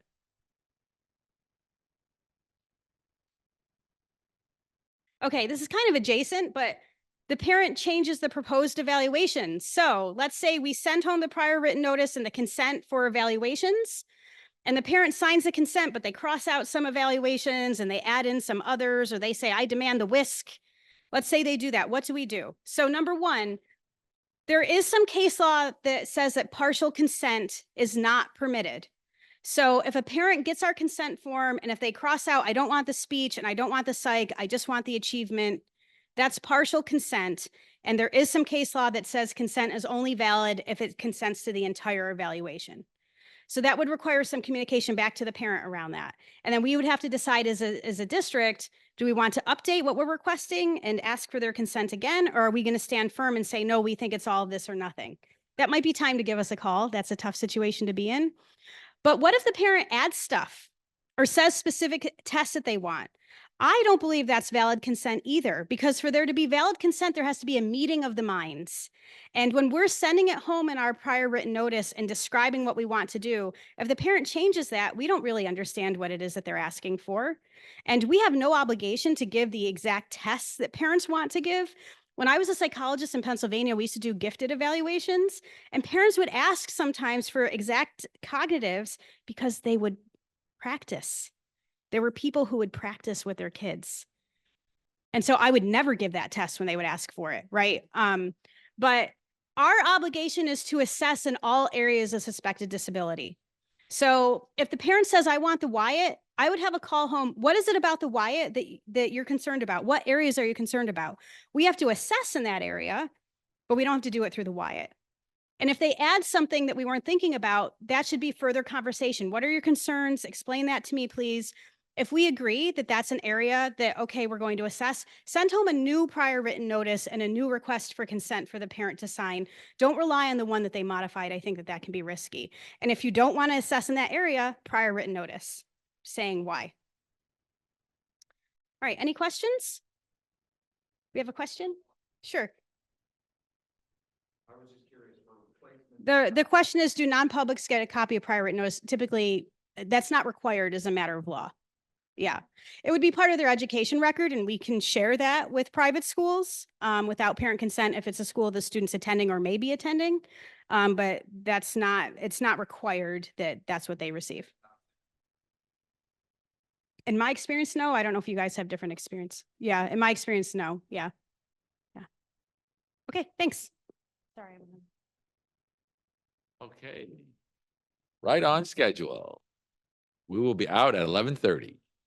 So, service animals. It's the pup date. Here we go. Service animals in school and it's kind of coming from the angle of, can we ever bar a service animal from school grounds?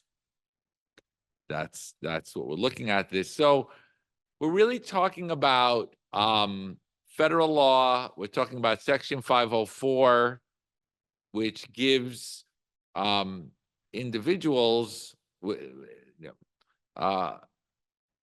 certain rights and to be accommodated in public places. And Section 504 extends to public school districts. So we're really in the land of 504.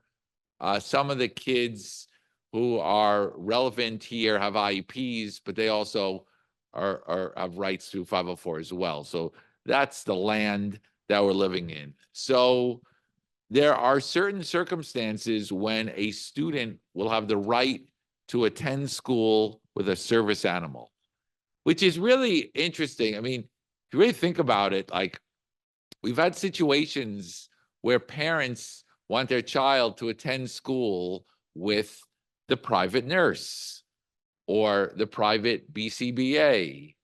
And while sometimes we allow them to attend, we probably shouldn't. We don't have to. They don't have the right to attend with an adult, but they do have the right to attend with a service animal sometimes. So sometimes you could say, if they say, I want to attend school with the private nurse, you could say, well, if you could turn the nurse into a dog, then we might be somewhere. It's kind of strange. But so let's talk about specifics. What are we talking about? What is a service animal? It's got to be either two options: dog, miniature horse. That's it. No goat, no cat. Dog or miniature horse. Other species of animals, will not fall into this definition. The important thing is the service animal has to be individually trained to do work or perform a task to benefit the student. So that's key. Training, but really they actually have to do something. They have to perform a task. If they can't perform a task, they're not a service animal. I'm going to talk about what the other options, what they could be, but it's really important to know the rules and identify what's what here. Some examples though of tasks that a service animal might be able to do: navigation with tasks, alerting the presence of people, like maybe a seeing eye dog, providing nonviolent protection or rescue work, assisting an individual during a seizure. That's one where they could say they see someone's having a seizure and they help in a certain way. So that's a service animal, someone who does a task. What a service animal is not is an emotional support animal. That's something different. An emotional support animal is something that comforts you without doing a task. Like, got this poodle, and just having the poodle makes me relaxed. That's an emotional support dog.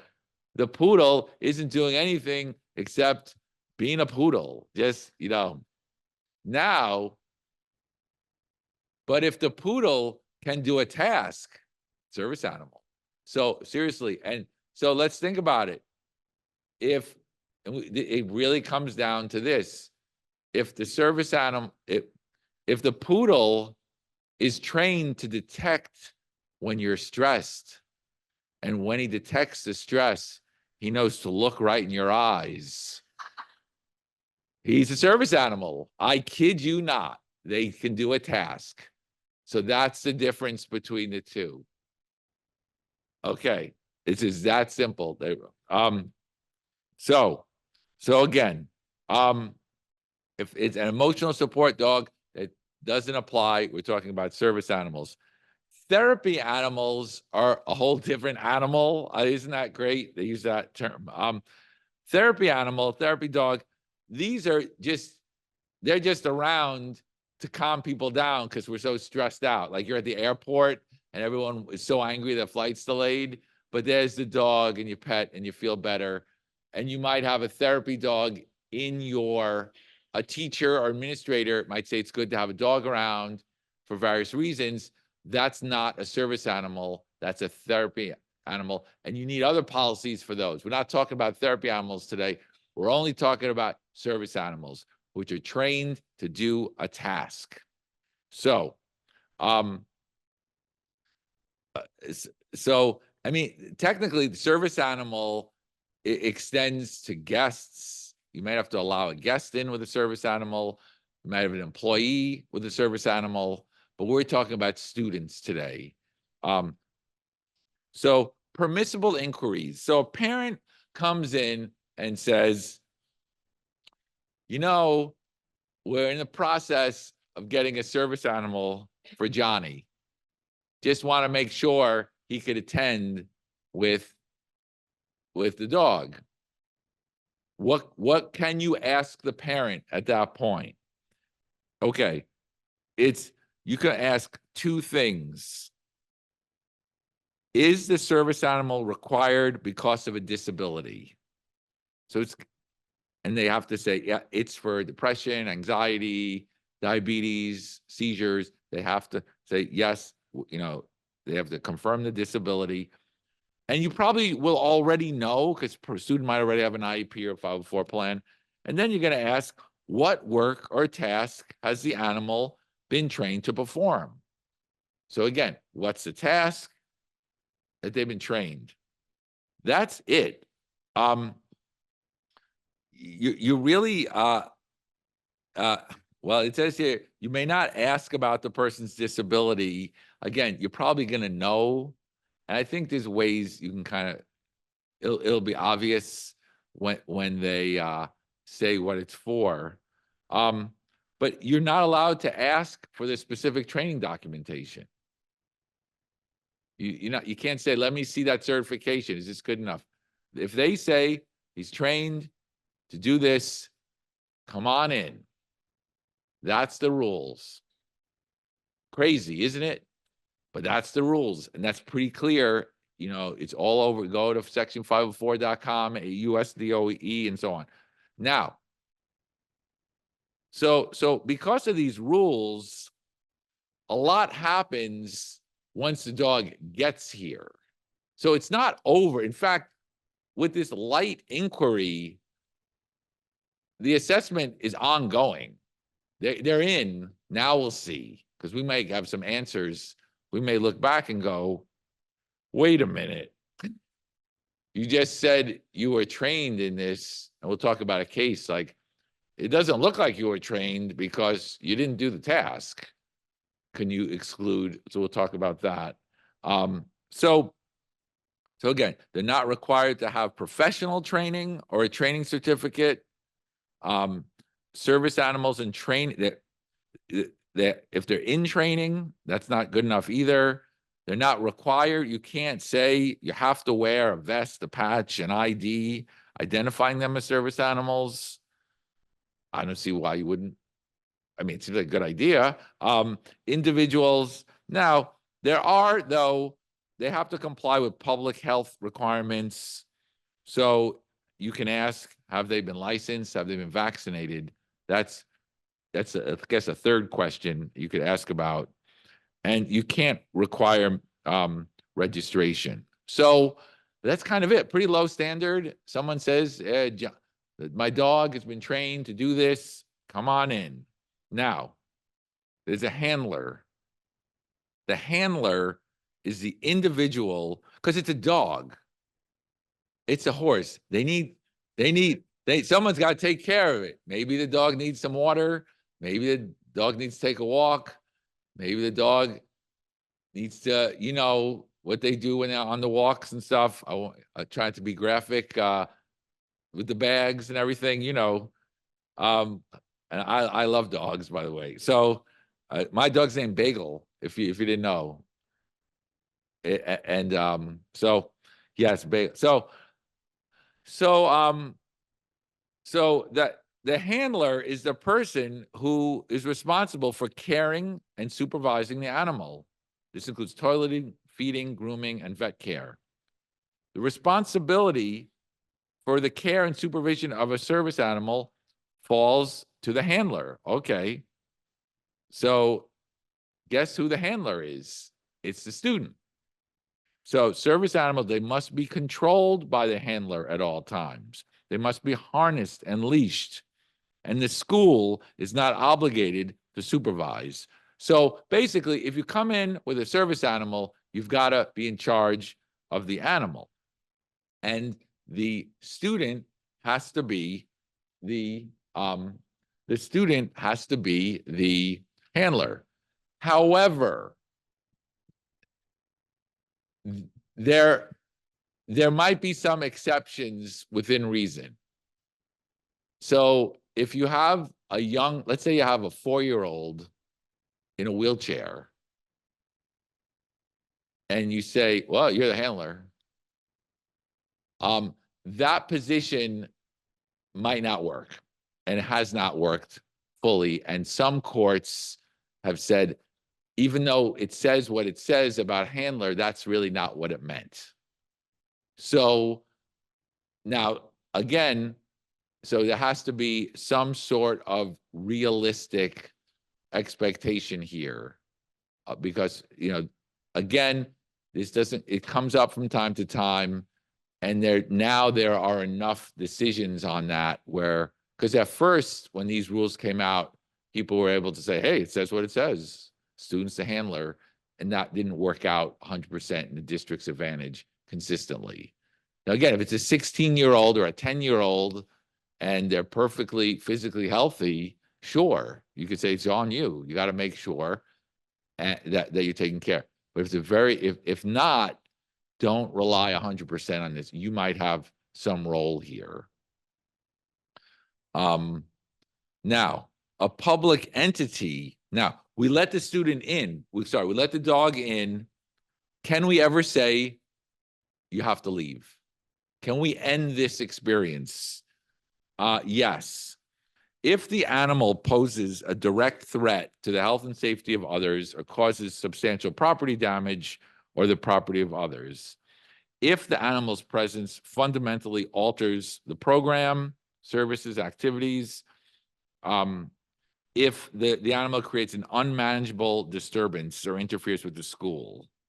So, so you have to, you can't make assumptions like, oh, see, that seems like a mean dog, it's going to be disruptive. You have to let the dog in and you have to see what happens. And if you say, gee, the dog is growling at everybody, the dog is snapping, the dog's barking all day, and we can't teach, we might, and there's nothing we can do, we might have grounds to say you have to leave. If the dog bites somebody, it's still tricky, and it's not a great place to be.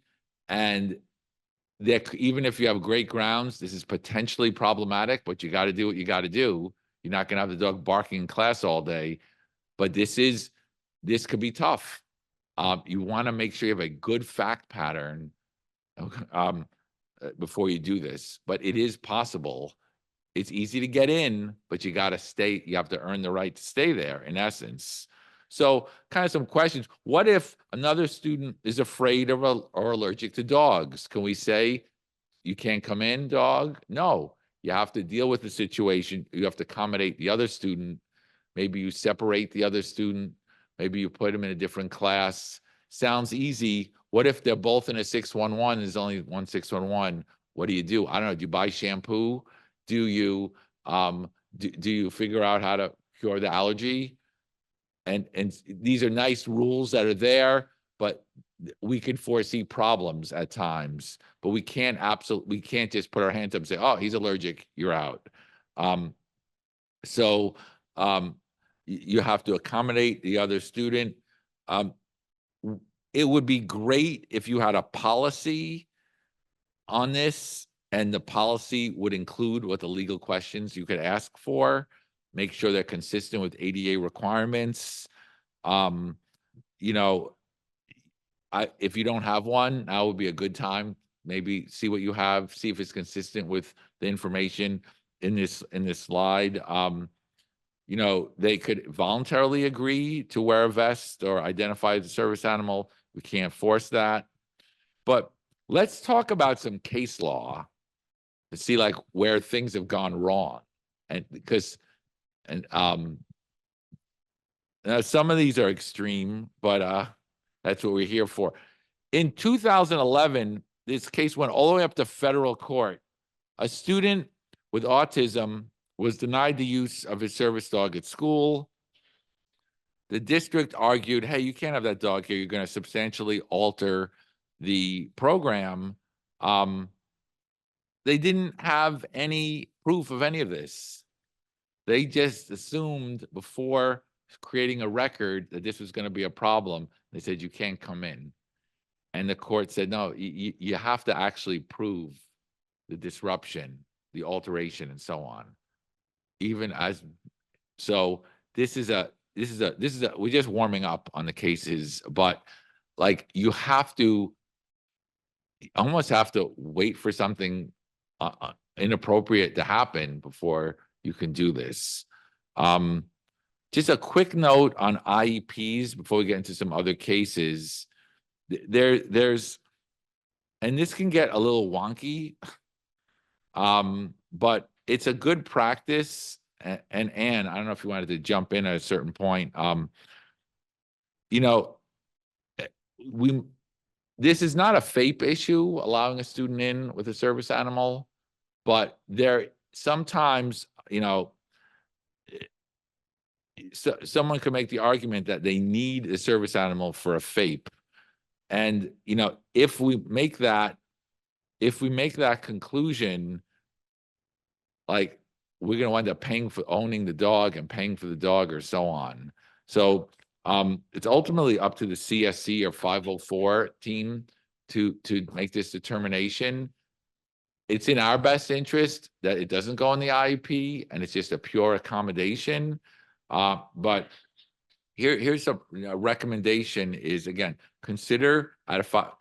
Do you generally say have a meeting every time someone comes in with a service animal?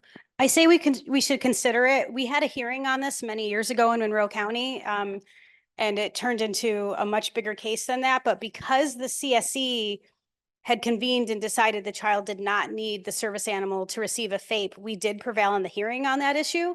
And I think it would have been hard to do if the CSE hadn't actually considered that. So yeah, I don't think we should be putting dogs on IEPs, but I think there's a legal argument that if the student shows up with a dog, that's an indication there might be a need. Maybe not for a dog, but for something. And that we should hold the CSE, if they have an IEP, to consider why the dog is there. If the dog is there to alert for seizures, then do we need an aid with the child? We should always be sure that the IEP is addressing the needs as if the dog is not there. We can't rely on the dog as filling in needs that the child has. And I would hope that the CSE would come to the conclusion that no, we don't need the dog for a FAPE, but we're addressing the needs in this other way. If we agree that there's needs around that. Do I always recommend referring to 504? No, but couldn't there be a child find issue there if a kid starts showing up with a service animal and we don't have them, we haven't gone through CSE or 504 to see if they're eligible? Yeah. Maybe. So, I mean, ultimately, even if, so kind of like the perfect world is you allow the dog in because they're trained and can perform a task. Then you have a CSE meeting and then you conclude you don't need this for a FAPE. We're going to meet your needs other ways by XYZ. But that doesn't mean you exclude the dog at that point. The dog's there and you're covered from a FAPE perspective. This is the ultra 5 stars if you could do that. There is a universe where you let them into you should have met. It's so we'd be derelict in our duties if we did not mention this, but don't memorialize in the IEP that has service animal, because if the parent wants to keep the dog home, then we're going to have to buy a service animal. So don't put it in. So it's kind of tricky. So let's talk about a couple of cases where the dogs were excluded. So here in Bakersfield, an OCR decision, a California district was found to have violated 504 by excluding the student's dog here. So, well, okay, what happened in this case is, again, similar to before, they failed to conduct a specific inquiry as to whether the dog was appropriately trained or whether it function address disability needs. They just said, you're a health and safety risk. So they asked the wrong questions. They didn't ask the right questions, which is, were you trained and to address a disability, perform a task that's related to disability? They just said, you're a risk, you're out. And so that's the wrong way. Now, could they have let the dog in and actually substantiated their concerns that he was a risk and then removed? That would have been the right way to do it, but they didn't. And so the dog was directed to return. Now here, I got two cases. These are over the top. So it's almost like these are extreme cases that are almost hard to believe. And so the first is from 2016, a federal case, an 8-year-old with type 1 diabetes at needed blood sugar levels monitored through the day. The parents bought a service animal. The parents purchased a Labradoodle. Do you have one? Who's got Labradoodle? A mixture of retriever and poodle. Yeah, the dog's name's Jeff. Dude, when people give their dogs like human names, that's always fun. You'll go to the bark park and they're like, Bill, Jim, get over here. You're like, what? So they named this dog Jeff. He was 1 year old. It cost $15,000. So here, Jeff was trained to specifically learn that Jeff was trained to specifically learn the student's scent. Jeff was trained to place a paw on the student when his blood sugar was out of range. It's pretty incredible, isn't it? If the student did not respond, Jeff was trained to attempt to alert another person. In light of the dog's training, the district approved the request. They said, you are trained, you could do a task. Everything was rosy through the second half of second grade. Next year, problems. Jeff was generally disruptive. He barked, growled, and caused disruption in classrooms and assemblies, hallways, and the nurse's office. Like you shouldn't be doing that. He raced or lunged towards students and visitors. He scared students. He chewed items in the classroom, and he bit or nipped staff members twice.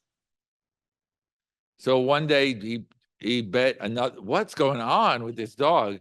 He bit another student in the upper leg, visible scratch, and Jeff was excluded, and they went to court, and the district won. So like that's correct, but so this shows, look, you can remove. You need a good record. It was, I mean, once you bite, I think you're in good shape. But look, there it was removed. This notion of you can never remove. Here's a, and they said, hey, we're gonna get additional training. Don't worry. And they were like, no, you already got training. Like, and he's biting. So, and another case, this was even crazier. This is a recent case involved a nonverbal 9-year-old with a seizure disorder. The district allowed the student to attend school with a service animal to alert when he was going to have seizures. It soon became apparent that the service dog named Herbie, I like that, Herbie usually failed to respond to commands from the student and staff members. Herbie would regularly wander around the classroom, eat out of the trash can and off the floor, and chase other children. This is unreal. Here we go. Herbie would occasionally get the zoomies, during which time he would run around the classroom uncontrollably. Are you kidding? Like, okay. And there was one student when the student had a seizure, and Herbie is on the other side of the room drinking water. Okay. So according to the parents, Herbie did not exhibit these behaviors at home, but Herbie was excluded. And again, the parents, the district prevailed. They said that they failed to establish that the student could control the dog. He wasn't following. So basically, you know, what the federal court said was there may be instances when a school may need to provide some assistance to enable a particular student to handle his or her service animal, but what was going on here would exceed some assistance. This was just out of control. So again, they're kind of, you know, I got a kick out of it, you know, reading the decision. I mean, the reality is most cases won't be that extreme. You're going to have this sort of middle ground. And is it that bad? Is it that disruptive? But if it is, you do have grounds to remove. I suggest you talk to us first to make sure we've got a great record, and we go from there. I think, whoops, sorry. Let me double check if we have any questions, but I think, nope. So, all right. Well, everybody, thank you so much for coming to this program. We had a great time presenting with you. We will be back in sometime in the winter for a webinar, and we'll be back in the spring for another in-person program. We loved seeing you today. Have a safe trip. Enjoy the rest of the day, and we'll see you soon. Take care. Bye-bye.